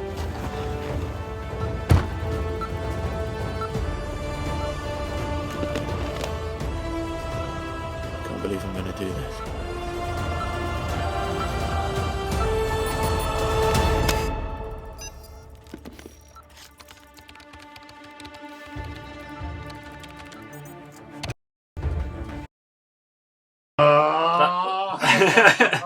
There it is. I tell you what I loved. Fun, man. I tell you what I loved doing that. I'm trying to like roll the script as we go, so it's quite hard. But I could just see out the corner of my eye, you guys were all just like had a massive smile on your faces. You were just like, yeah, this is so fun. Yeah, It's so cool though. It makes you realise that you read the script, and then it makes you realise that you know, there are some bits, like if you compare that to the first scene we read, which is like a shot that's held on like us guys, and we in the car, you've got quite a strong, like we had quite a strong sense of what you were going for. But then like this, I didn't ever imagine it would end up like that. Like you had a real clear sense of what was happening, what was going on. Like I know there was a number of times you wouldn't give us line readings, but you'd be like, then you need a bit more intensity there, or you need, like there was one, I can't remember what section of the text it was, but when I did it in the read through, I just read it through as one big clump. But I think you must have directed me, because I don't think I would have done that myself. But like where I've read the big clump and then the last sentence is like really turned to Harry, real dramatic. Yeah. And it would have definitely been something where you would have been like, right, pause on that and then turn, and we'll have a little push in or something. Yeah. So it's like, it's really cool, because this section, I think more than any others, feels like you had a real clear sense of, we didn't really know what it was going to turn out like. I remember being so excited the first time I saw it. Because I was like, my word, I didn't think it would be like this. That moment that you're talking about, though, like when you're working with, so like on our side, we've got the camera and you guys are acting. That to and fro when you're trying to work out a scene out like this. I remember the camera had all its stuff stripped off it. Xander was in there with a really small rig. And there's something so fun about, there are moments probably when we were shooting where one of you did something and then we'd go, actually, that's really great. We'll monopolize on that. So that give and take is so much fun to work out how to shoot a scene like this, because you do have an idea. Like we do have the storyboards, but those are only little sketches. You know, the actual dynamics of how. I remember one thing I particularly remember is like Roy comes in the back to hand the hard drive over, and you know, we were like going, actually, Arj, I know this is really weird, but you're literally going to have to like launch yourself over this chair, because otherwise you're just sort of, your head's just popping up because it's a low angle on Tom. So otherwise it's just your like head and your arm, and these sorts of challenges you don't. And the timing challenges also. I remember there was like, you've got the angle on Tom and Arj, and then it whips to Josh, and you've got to get that timing right. You know, Josh can't just throw his line in at any point. He's got to wait and feel that camera hit him. But also there not be a delay. Like it's got to almost start the line as the camera comes to rest. So it was good. Much fun. There's that moment when actually I remember. Sorry to interrupt you. I remember we'd done a full day's work. This is like, I have no sort of, I don't know. We'd done a 4 days work, and I could smell that I smelt right. And I said to Xander, I went behind the curtain. I went behind the curtain. And I was like, Xand, you're going to have to shoot this scene because I can't get in the car with these guys. I'm too self-conscious. I smell. So I remember I was just out. I was out. Yeah, there you go. I was just outside the car with the mic going like, yeah, it's all good. Like, yeah. Anything, mate. We'd eaten probably 9 or 10 pakoras each by that point. I don't think we even knew what we would have thought. You were just another thing to eat. I think. Yeah. I do remember getting in and doing that. Like El said, I had the little camera, and it was a really good fun thing to shoot with you guys because it did feel quite choreographed. You know, there was timing for. I would tilt down and you'd have to wait, and you'd slide the hard drive in, and then I'd whip pan onto Josh and he'd deliver his line, and then we'd go back to you two and you'd duck over. It was just like, it was a good fun sequence to do. So much fun. Yeah. When you're watching it, you can see that the three of us and the people working the camera are having fun doing it. And I think that's 100% of it. You're going, okay, these actors, they're having fun with this, and the guy working is definitely having fun with this as well. It's a blast. It's kind of good. So much. There's a load of people who's having fun here. Cool. Yeah. I mean, again, also. Sorry, Tom. Sorry. No, mate. I was just agreeing. It's just good fun. The really cool thing about scenes like this also is you get all the footage in the can, as it were, but it doesn't come alive until you start piecing it together, and then. The whole film post-production was an experience like this for Xander and I. But for scenes like this, you'd start piecing it together and you'd maybe put a guide track underneath it, and you'd be going like, "Oh my god, this actually works!" You know, like this is really, really fun, and piecing all these shots together into a cohesive or coherent sequence. It's so fun as well because I think. Sorry, Xander, you were just saying something. No, you go for it. Like you think.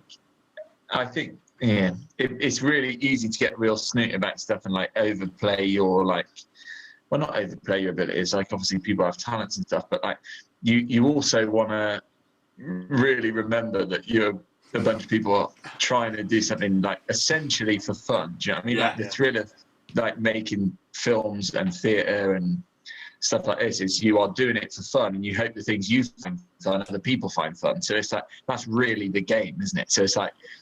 When you're doing something like this, like you say, you're looking at shots that we shot, and you know we're all sort of very seriously going like, "There's a signal," you know. What I mean? It's like that's silly. It's so silly, but so fun. Like, and you put it all together, and you think, "What a brilliant thing!" Just a bunch of kids, just a bunch of kids going like, "Right, hopefully it'll get out on Amazon Prime." Yeah.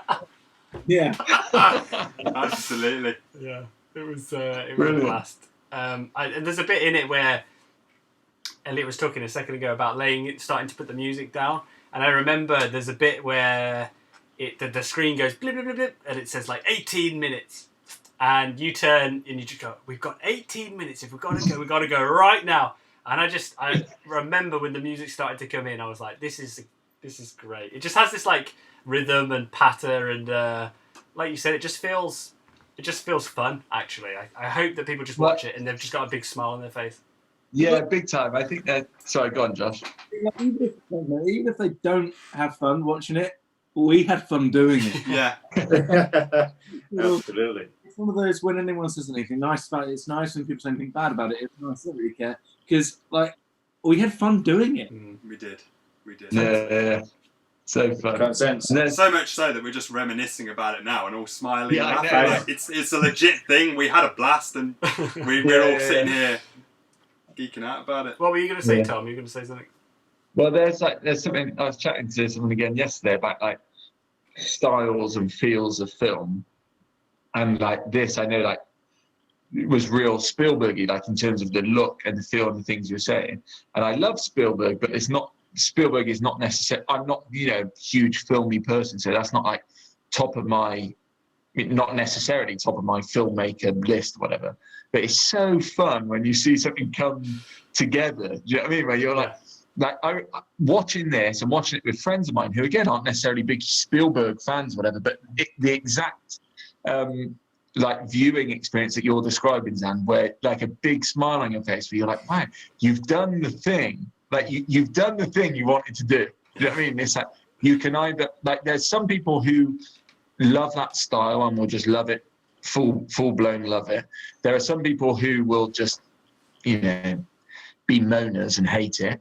And there will be some people who it isn't really their style, but they will love it because you're doing it very well. Do you know what I mean? That's like, which I love. I love that so much. And I think in a way, there's like, I probably fall into the final category of like it's not necessarily the style of film I would choose to watch, but then when you watch it, you're like, this is so good. Like you can't help but like really revel in it. Do you know what I mean? Like so many of the scenes where I watch and I'm just like, that is just brilliant. Like just really love it, and that exact experience where you sit like, yes, good. Brilliant. That's great. Thank you so much. I mean, it's like.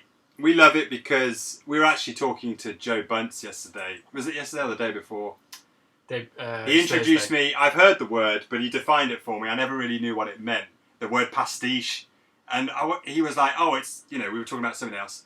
And I was like, what does that mean, Joe? And he told me. And I was like, oh, that's what Cosmos is. It's like, it's not a spoof. It's not satire. It's not like a parody. It's pastiche. It's like it's fondly admiring a certain style, and sometimes we get people go like, "Oh, this reminds me of Lord of the Rings," or "This reminds me." We get often like people go, "This reminds me of Armageddon," like, ticking clock on a computer screen. It's like, well, yeah, I mean, no, nuclear bombs don't have ticking clocks on them either, but this is a movie. This isn't real, So it's fun to have that. But I think it works best when your response to the sort of criticisms are almost just like, yes, we have a ticking clock, and we're all sat in a Volvo. It's just like, that's the movie. That's the movie. Yeah. We love that. Sometimes we get people and they come and they get they'll find one thing, and it's usually towards the end. It's like they'll say, oh, why didn't he just leave that telescope in the field? Or why did they rush to go and get their gear? They should have just gone. And it was all good. It was all good until then. Or the other thing we hear is like, why did they park in that car park and then he runs? Like, why didn't they just park near a door? I mean, the actual answer to that is he doesn't know where Dave's going to come out, so he's just kind of running towards a building hoping he'll come. But anyway. But what we love about it is that people have watched the movie up to that point and they are so invested and they're so like behind the characters and this momentum that when something like that happens that they're not happy about, they get quite angry. They're like, They should have just left, guys. You know, they should have just gone. You know, it's like this is a good sign because you really care. You know, you're in it. So but ultimately, it's just supposed to be fun. You know. Well, it's just supposed to have drama. Yeah. Heather does the same thing. We're watching a movie and it's like we're about 90% of the way through and it's really good. In my head, I'm going, please keep consistent for the next 10 minutes. Otherwise, this will go from being the best movie ever in her eyes. One time, at this point, if you make one tiny slip up, she won't talk for a week. So come on. That's it. But it's like watching horror movies, you know. In real life, none of us would go into that scary house. But people in cinematic reality is not the same as reality. But that's what I mean. I think there's something nice, like when you know, or when you have a sense of the like genre that Cosmos like is aiming to sit within, then you or sitting within, you go like, yeah, cool. In the same way that in a horror film, when someone wanders off on their own into a bloody scary house or after a man with a leather face, you go, that would never happen. But like, in a horror film, you go, yeah, here we go. That's it. That's the point. Yeah, you're supposed to. It's supposed to be. I mean, like, what's Mike's transferring some files? Like, how big are these files? It's just some data, you know. Probably would take 3 minutes at most to just transfer a bit. I mean, if that, it's all binary. Only audio recording. It's probably an MP3 or something. But that would make a very boring movie. What's more fun is just like seeing a. Well, the other thing is, it's interesting because I don't know. I've had a lot of talk about this because people have criticised like the guy, you know, they should just leave their gear and stuff. And there's a really interesting thing to think about is like people in reality are flawed. We don't make sensible decisions. We don't make all the right decisions at the right time when we should. You know, we all have the perfect response to an argument when we're standing in the shower like a day later going, that's what I should have said, you know. And people are so used to seeing movies where the heroes do exactly what they should at exactly the right time. They never put a foot wrong. That they think that's reality. And actually, when people in movies behave like what people really do, they go, "This is ridiculous." You know, actually, that's what real life is like. Like Harry and the guys. You know, the anyone who's owned expensive gear, like camera gear, for example. Our dad owned a camera. It was his life. It was his tools, the tools of his trade. Aliens could have been landing, and I can guarantee you, he would never have just gone like, "Oh yeah, sod the gear. I'll come back for that." He'd be like, "No, this is my camera, and I need it." And so, anybody who's ever owned gear, these astronomers, Harry has invested years and money into this telescope. He's not about to just leave it in a field without a fight. You know? But I mean, particularly when it's been integral in the discovery of alien life, you know, it's like that's the telescope that has seen the first ever ship ever. Like that's going to be in a museum. That's not to be left in a field. Early on in the film, it's even spoiler, I suppose, but it's mentioned how he's named the telescope after his wife. Yeah. Like. Wouldn't name it, like he must love that telescope. Yeah, for sure. Absolutely. Although there is a scene where I was thinking about this the other day. Like you could release it at some point because loads of people complaining about. Yes. You know what I'm saying? We know what you're talking about.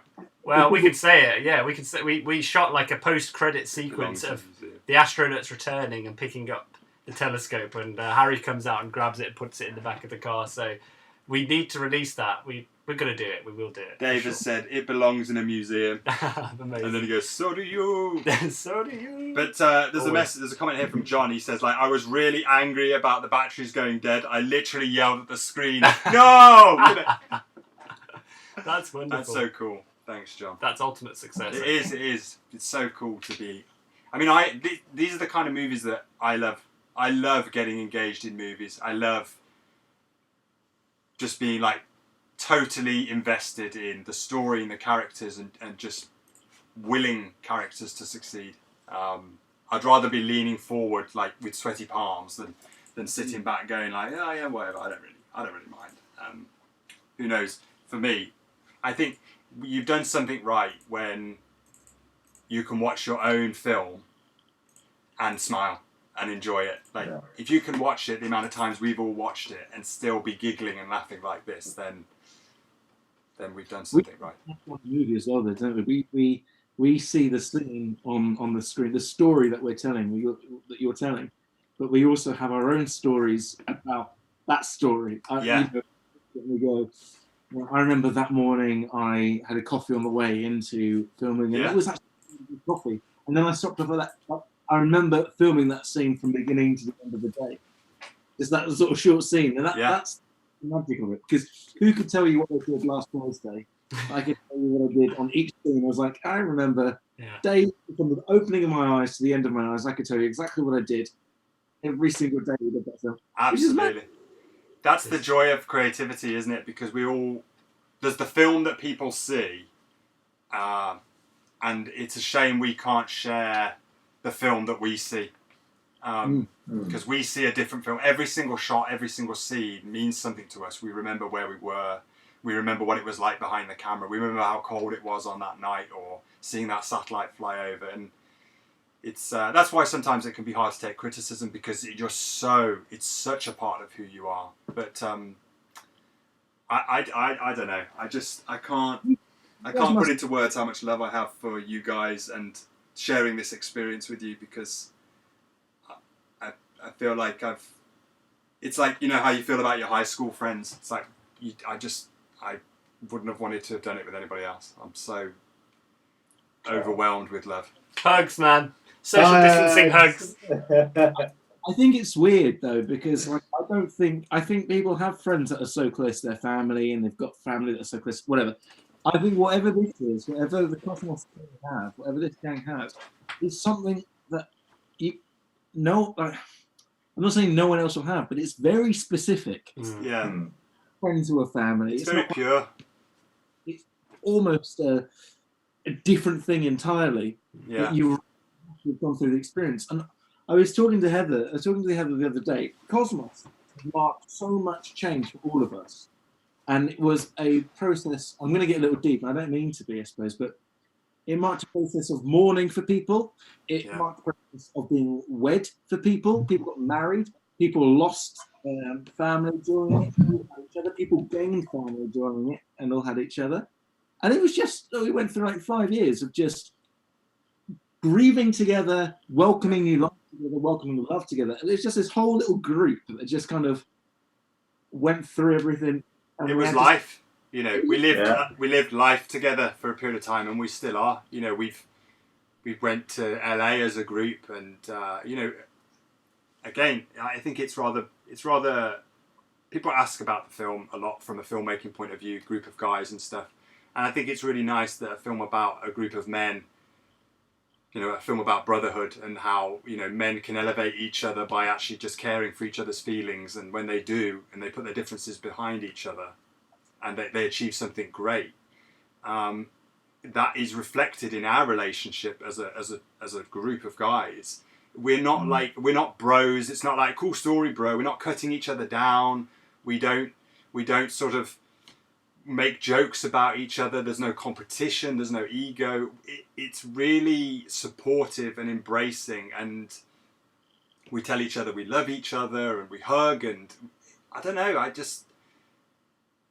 It's hard to find that with other guys sometimes, and I feel very lucky to have had that with you, because it's really nice to have male friends that you can look to and just be like, I love you, man. Like, thanks for doing this with me. Absolutely. Yeah, 100%. Thank you. For real. Very special. Do we have any questions? We have a few questions. One thing I thought might be quite interesting to talk about briefly, if you go back, this happened a lot in the movie. I know you've queued up this new scene. Oh, yeah. It actually happens in this scene, but it's particularly cool, is the intercutting between Roy jumping out the car, and it cuts to a wide shot of us in an entirely different place. What was the last scene? It was the battery dying. So just after this, basically we filmed, to give some context for people watching, we filmed all the interior car scenes in a garage in like a studio setting, and all the exteriors were obviously filmed on location on a farm. So there's a great shot here, a great example of that here. We're just getting a bit of feedback there, I don't know why. That's me, maybe. Great example here. Oh, sorry. No, that's. I've if you want to play it, or maybe pause it and play it, or whatnot. Here we go. Let's see. I think we could do... Because we could talk to the that. guys Look at about that. what that sort of process was like. Okay, So, here we for go. example, here... We've got no long-term memory. So, there, just pause that there. But my system can only hold data while it's running. Sorry, I didn't hear you. All right. Go ahead, Brendan. Okay, well, if we go back a bit, it's sort of about... These two shots where Roy's in a garage here, in someone's garage, and it's all blacked out. There's a black psych behind Josh there. There's a black psych behind Arj. So if you just play this shot, he's stepping out in closet. Sorry, I should just... No, it's fine. I don't want to sound like I'm bossing you around. And then, yeah, he's out in a field. And so that intercutting between location photography and studio photography obviously happens all the time in movies. But we were, even though we believed that would work, again, we were really thrilled with how convincing that was, and how it feels like Roy has literally stepped out of the car, and in the subsequent shot, he jumps back in the boot, and we're back in the garage again. But my system Right, can only there we hold go. data There you while... go. Interior, exterior, in and out. I don't know whether that was interesting for anybody. I think so. I think it was. I've got to queue up the next shot. So answer some questions, because there's amazing comments in the stream. Thank you again for everyone who's joining us. It's cool to see some familiar names in there, and Absolutely. that's just wonderful. Yeah, any good questions? Got some questions here. Will you guys be doing a live stream with your composer? We absolutely will. We've actually spoken to Chris about a week ago, didn't we? And we had a Skype with him, just catching up with him, and he's doing some really exciting things, actually. He might be able to tell a few things that he's up to. But we said one thing would be really nice is to do a similar thing where we analyse the musical landscape of the film in a similar way, where we can actually play isolated sections of the soundtrack over visuals, and he can talk through the music. I mean, we're not music. We love soundtracks. We watch soundtracks all the time, but we're not musically minded in any way. So we'd always be going like humming things to him and going, "Can we have a do-do-do-dum or something?" And he just sort of look at us and be like, "Yeah, Okay. we love that." Jonathan Hicks on the live stream, he says, it's really cool to see you, Jonathan. Thank you for joining, by the way. What was the time difference between the shoot in the garage and the outside shoot? Well, between those two shots was 3 months.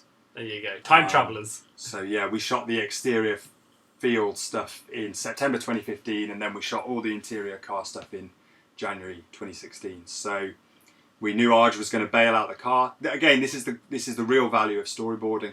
If you're making films on a more observational, documentary way, you're getting your coverage. But if you're making it in a structured, storyboarded way, you can look at the storyboard and go, "Okay, we've got a long lens on Arj in here, and he's going to bail, and we'll cut to a wide, and then we'll cut back in." So you can literally go through your checklist of shots, and you've got some degree of certainty. And you'll see a bit of that happening now in this next scene, which is really cool, because there's a lot of in and out of the car here. So again, anything you see that's inside the car, we're in the garage, and then we're outside. But it just cuts. It's actually quite impressive, I think. There's how also, your brain just goes, "Yeah, that's cool." Also, what's really cool to pay attention in this scene is the car is not driving.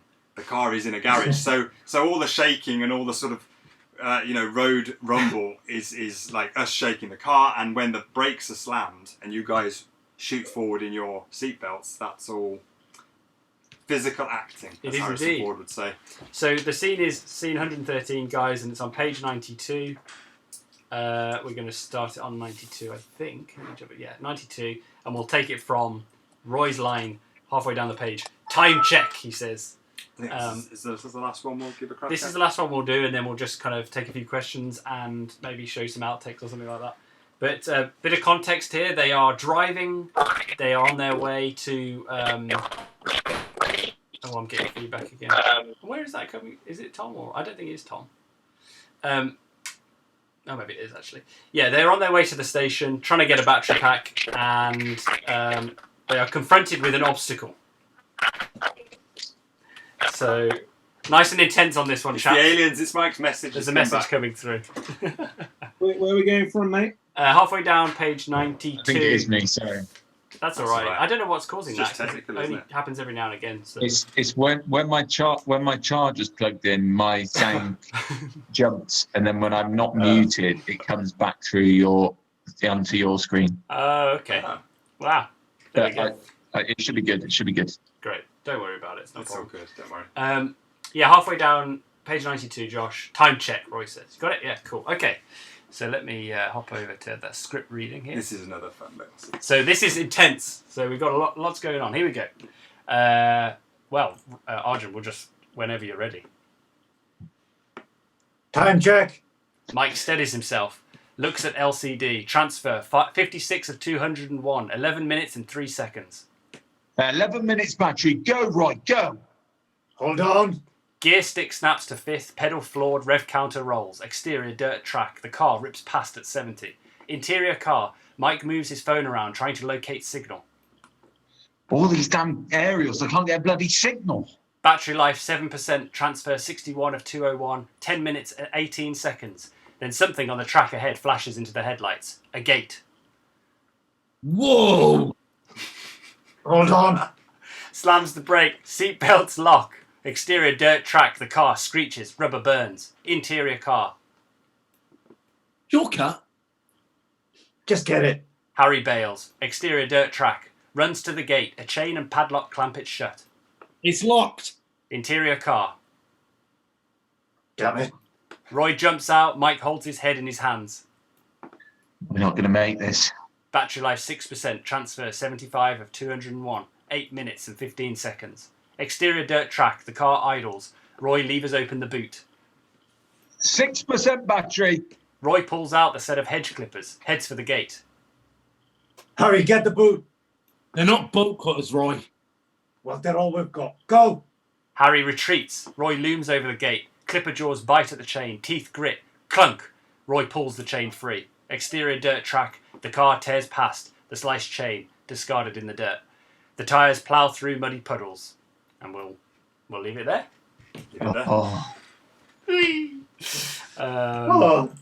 Hop back here. So yeah, this is a lot of like... Yeah, it is fun. This is...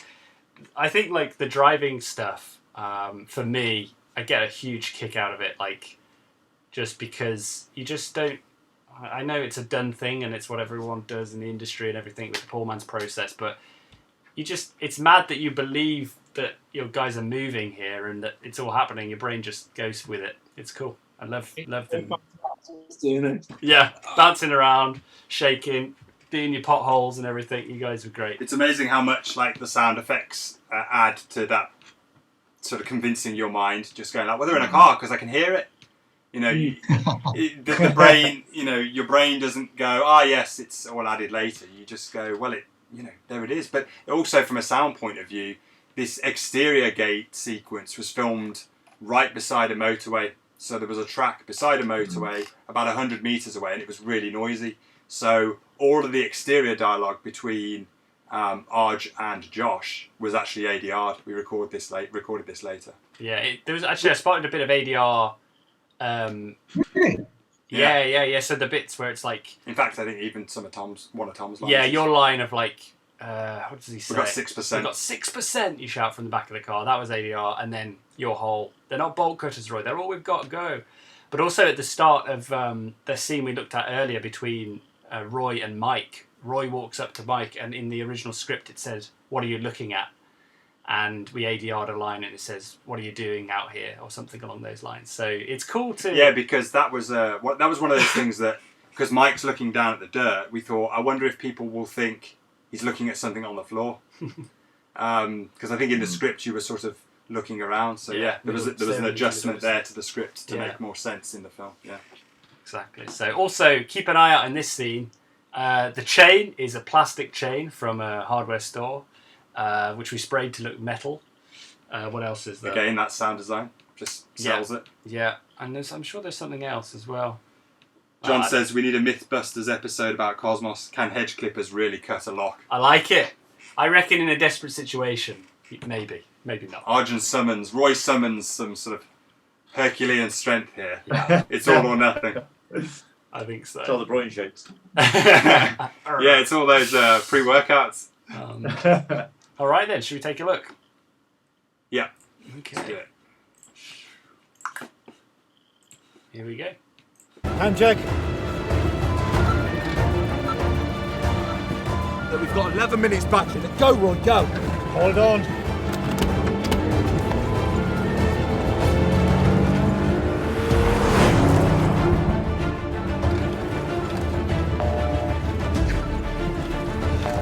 Come on, all these damn cables, I can't get bloody signal.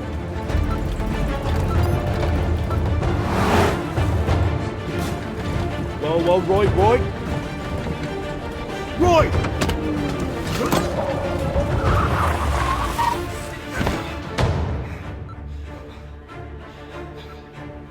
Shortcut. Just get it.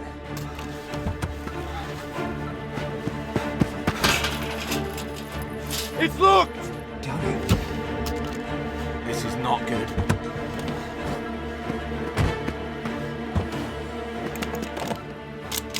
Look, we got 6%! We're never gonna make this. Hurry, get the boots! They're not bolt cutters, Roy. They're all we've got. Go!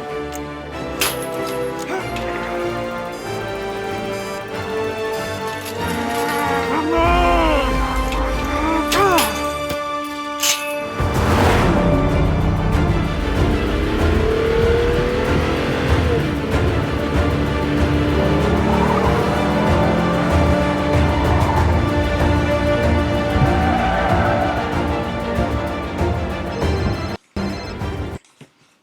There we go. It's fun. It was really funny. I remember when we were doing all the car stuff with the driving and the fast driving. I remember in my head going, you know what? Suddenly, all of a sudden, Harry is scared of fast speeds. I remember doing all this. You guys, let's calm that down a bit. No, it works really well. I love like him. He keeps grabbing the handle and sort of holding on. Poor Harry's just in it for the ride at that point. Roy's in control, but I like the little thing. There's a little shot of Tom pushes in and he's just like, "This is not good." You know, I love that moment. He's just left in the car like, "This is not good." Yeah. Moment. No one does that in real life. No one says, "Yeah." Well, it's just... I'm just going to check. Yes, they are. Check it if it works. Yeah, definitely a couple of hedge clippers. This is never going to do it. Yeah, definitely. I think you'd have difficulty with that, but again, who knows? I remember we to get the sound design for that scene, not far from where we live down the road, there is like more farmland and fields, and there was a metal gate, and I remember you and I went out there really late one night with the sound recorder, didn't we? And we were just like hitting this gate, this farmer's gate, with like the bolt cutters, the hedge clippers, and pulling a real chain off it that we've got, and just thinking like, any minute now this farmer's going to come out and go, like, "What are you doing on my farm?" You know. But we needed one of those like 5-bar iron or steel gates, you know, to get the sounds. But good fun. Very fun. Well, that's our official end to our scenes. If people want to see other scenes, then let us know, because we can queue those up straight away. But otherwise, feel free to ask questions, or we could show some stuff. Should we try and we could put some... Jonathan actually asked a question here. Was the footage sped up, or did the car really drive at that speed? Because it gives a great impression. Interestingly, the footage wasn't sped up. I think, in fact, maybe one or two shots were POVs. Low angle on the tarmac may have been sped up a little bit, but you can only speed up so much before things actually look sped up. You know, the physics of like a 1.5 ton car wobbling. You know, if you speed it up and it does that, it doesn't quite look right. So it's like people running. You can only do it so far. So actually, the car's only moving at like 45 miles an hour, 50 miles an hour, and the speed is sold by the sound design. So that really that thing again where the brain is tricked, because you watch it and go, well, you know, a revving engine, it must be going quickly, but you know, you just can fake it. There's some cool stuff we should show with the car driving and how we achieved that with the help of the guys. Yeah, do it. If you want to I'll cue it up. Yeah, so to give more of an illusion of speed. On one night, Arjun and Tom joined us for some car filming sequences where they could play in their cars sort of the traffic that Roy was weaving between. But to sell the speed, our logic was the audience will go, well, these other cars are moving at 40, 35, 40. So if Roy is zooming back past and the guys are zooming past in the Volvo, then they must be doing at least 80. When in actual fact, Tom and Arj were doing their slowest possible crawl without holding up any of the traffic. I think you were trundling along at about 15 miles an hour or something. Yeah, we were. Yeah. And, Xander and I drove past at about 45. So legal and safe, but sells. You'll see, you should be able to see here in this little clip a bit of that. Yeah, if you keep looking, you'll see the same cars over and over again. There you go. That's me. That's my car. Those are my feet. There he is again. That's Arjun. Wait there. That's my me, my bro. hand's There's coming Tom up again. in a minute. That's Tom. That's Tom's hand, yeah. Wait, that's my hand. Red light, Roy. There you go. So there we have it. That was really good fun. So smart. Yeah, because I think because you were down in London by that time, weren't you? So Josh didn't join us on that shoot. Yeah. I remember telling Grace, my wife, about it, and she was like, "That was so dangerous. Why did you do that?" And I was like, "We were literally going at like 5 miles an hour." And she was like, "Okay, fine. Okay, that sounds entirely reasonable." You should say about Grace's reaction. Yeah, I remember after the premiere, Grace came up to us and she was like, I was watching that and I was so angry because, Tom wasn't wearing a seatbelt during that when you were driving. And then she went and then I realised that you shot it in a garage. So she was like, that's a compliment to the film. It's convincing, But I thought it was wonderful that she was just like, Tom, you put a seatbelt on. Be sensible about this. Always safety conscious. Well, always safety conscious. Not a bad thing. Not a bad thing. No, absolutely. I never leave the house without a seatbelt on. I'd say. No, clink. Glad to hear Even it. when I'm walking. Clink, Yeah, every if I'm trip. walking. Just walking around. I'm on a lead then, Art. I'm on a lead with a collar then. There's No a comments. bit earlier on where Harry drops in and he says, just a telescope, and then Roy goes, yes, I know, I'm sorry, put your belt on. And I love, I don't know how British that is. We're about to go on a car chase, so put your belt on. Let's be safe about it. That was one of Arj's lines. It was. Yeah. Yeah, it was wonderful. I don't know if we got any outtakes wise. They're on YouTube, so if you can get They YouTube are. up I and checked. screen share. Yeah, I checked earlier. I think only the first one's on YouTube, so They're both both are on Facebook. They're both on Facebook. Yeah. So the Facebook is here. I mean, Yeah, I've already got the this. Facebook. Got this thing. Let's have a look here. These outtakes are only from week 1 and 2 of the garage shoot. So you can imagine how many more outtakes we've got. These were just the highlights from week 1 and week 2 of January. How much fun we're having though! You can just we're just having a laugh. We did have a great time. Yeah, absolutely. I'm just finding it here, so They should be. feel free to talk amongst yourselves. And everybody goes silent. Yeah, or not. That's fine as well. There's a comment here from John. He says, I was really worried about Dave. He better friggin' be there ready with that backup, and I was yelling at the screen. Yeah. Dave was there. How about, should we, hang on, let's try this. How we've got about some this? funny takes. Here we go. Web browser, how's this going to work? There we go. Okay, great. Look, here it is. Oh, you can't see this. Let me sort that out for you guys. I won't be able to do it. Because otherwise you'll disappear from our stream in the corner. This is video footage of Tom doing some ADR running here. If you've got Facebook up, they'll be able to see it. Oh yeah, if you've got it on the live stream, you'll see it. Here we go.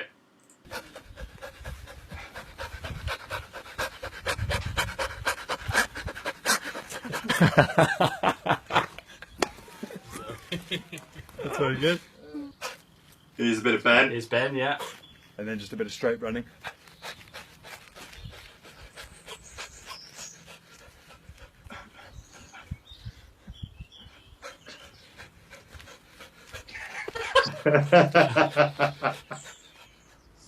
And then it was a sunny day, so this is watching.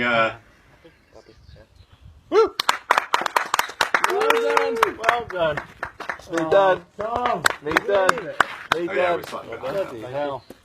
There we go, and that was the end of Tom's. That was actually Tom's last thing he did was a bit of running for us ADR. So that was very special. Way to end it. There's these outtakes. They're going to be. I'll find them out now. It's going to get in there now. So yeah, we've had over 100 comments on the stream. So thank you so much for all of that love. We will go through them and try and answer any questions if we haven't done them on the stream. And we will pop up some bloopers here for you guys because I think you'll. We are on Instagram as well.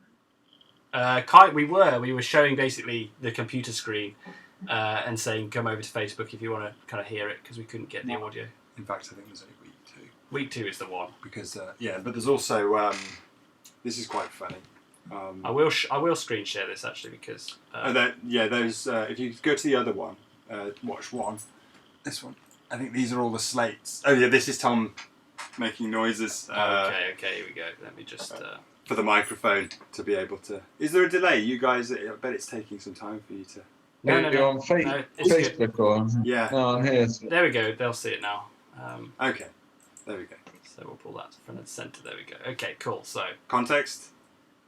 Oh, I can't remember. You give the context. Context was on the desk. Mike had a tuner, and that tuner had like a little EQ PPM line. You know, the red and green audio levels, and we found weirdly we didn't know this, but if we plugged our headphones into the microphone jack, the headphones somehow acted as a microphone. So if you talked into the headphone earpiece, it would make the little EQ audio level bounce.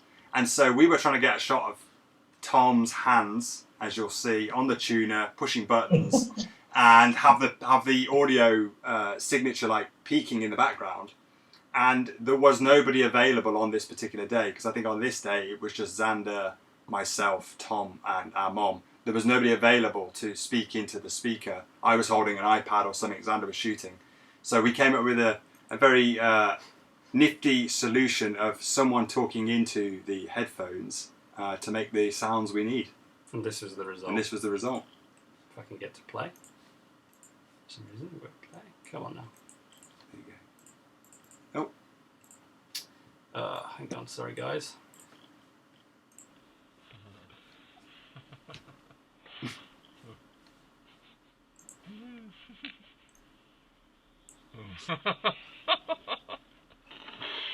Oh dear. Okay, here we go. Just explain to us what you do. That's not a microphone, Tommy. Wouldn't get Leonardo DiCaprio to do this, would they? Oh no. You put those on your head and you talk into the microphone. Put some bloody headphones on your mouth, Leonardo. Make some woofing noises. Okay, here we go. Nice small tweaks like you're making. And we're rolling.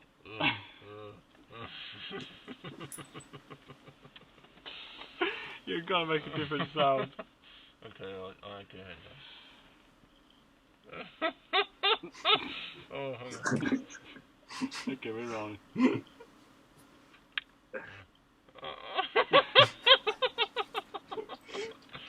I don't understand. Just go. Click. Deep. Yeah, but a deep one. That's good. Oh, my alien's gone. Can you see it? Ding. Yeah, I can actually. Talking to the dolphin. That's right. Oh, Elle's moved this thing now. Yeah, I'm just waiting. I'm rolling. Hello, I'm from the government with an update on the... Someone from the government. Uh-oh, they're on to us. So yeah, anyway, that was much hilarity. That sums Cosmos up, really. Sums Cosmos up. So finally, I guess we could watch some bloopers here. This is week 2 of Interior. We had this very lofty goal of trying to do outtakes as we were filming on the run, and in the end, we got too tired, and we just did it. After week 2, we stopped, but we have plenty of them on the hard drives waiting to be seen. So we'll make a little special reel. So here we go. Hope you guys enjoyed checking this out. It was pretty funny. Why would it not let me click play? I don't know. There we go. Play 10. What? Great start.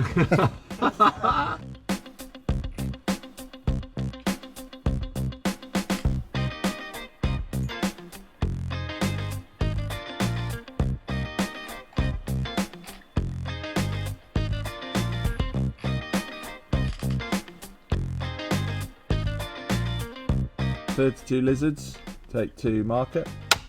Well, there's gotta be. Sorry, go for it again. Well, there's gotta be. Sorry, go for it again. Well, there's gotta be. One more time. Slate 32 rhino, take 2 marker. Yeah. Look, we're gonna. Oh. Forgive my ignorance here, but. Sorry, mate, I started talking over you. That's alright, don't worry. Do you want the lead in line? What is the lead in line? No idea. Do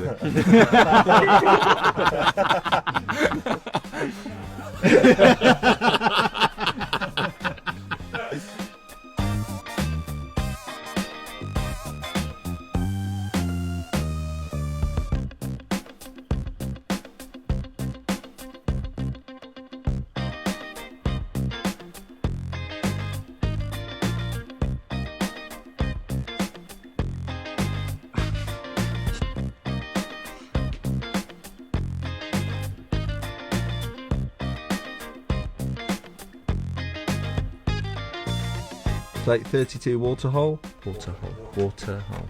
Say it again. Water hole. Water hole. Water hole. Water hole. Yes. There you go, mate. Get it quick.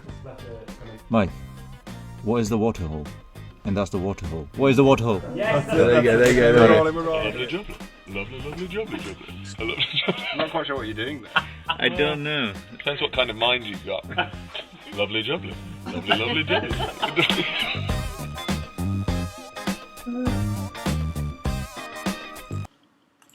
There we go, guys. So yeah, all of the behind the scenes videos, they're all on Facebook if you want to go back through. We did a daily video blog as well where we would speak our minds and figure out what was going on.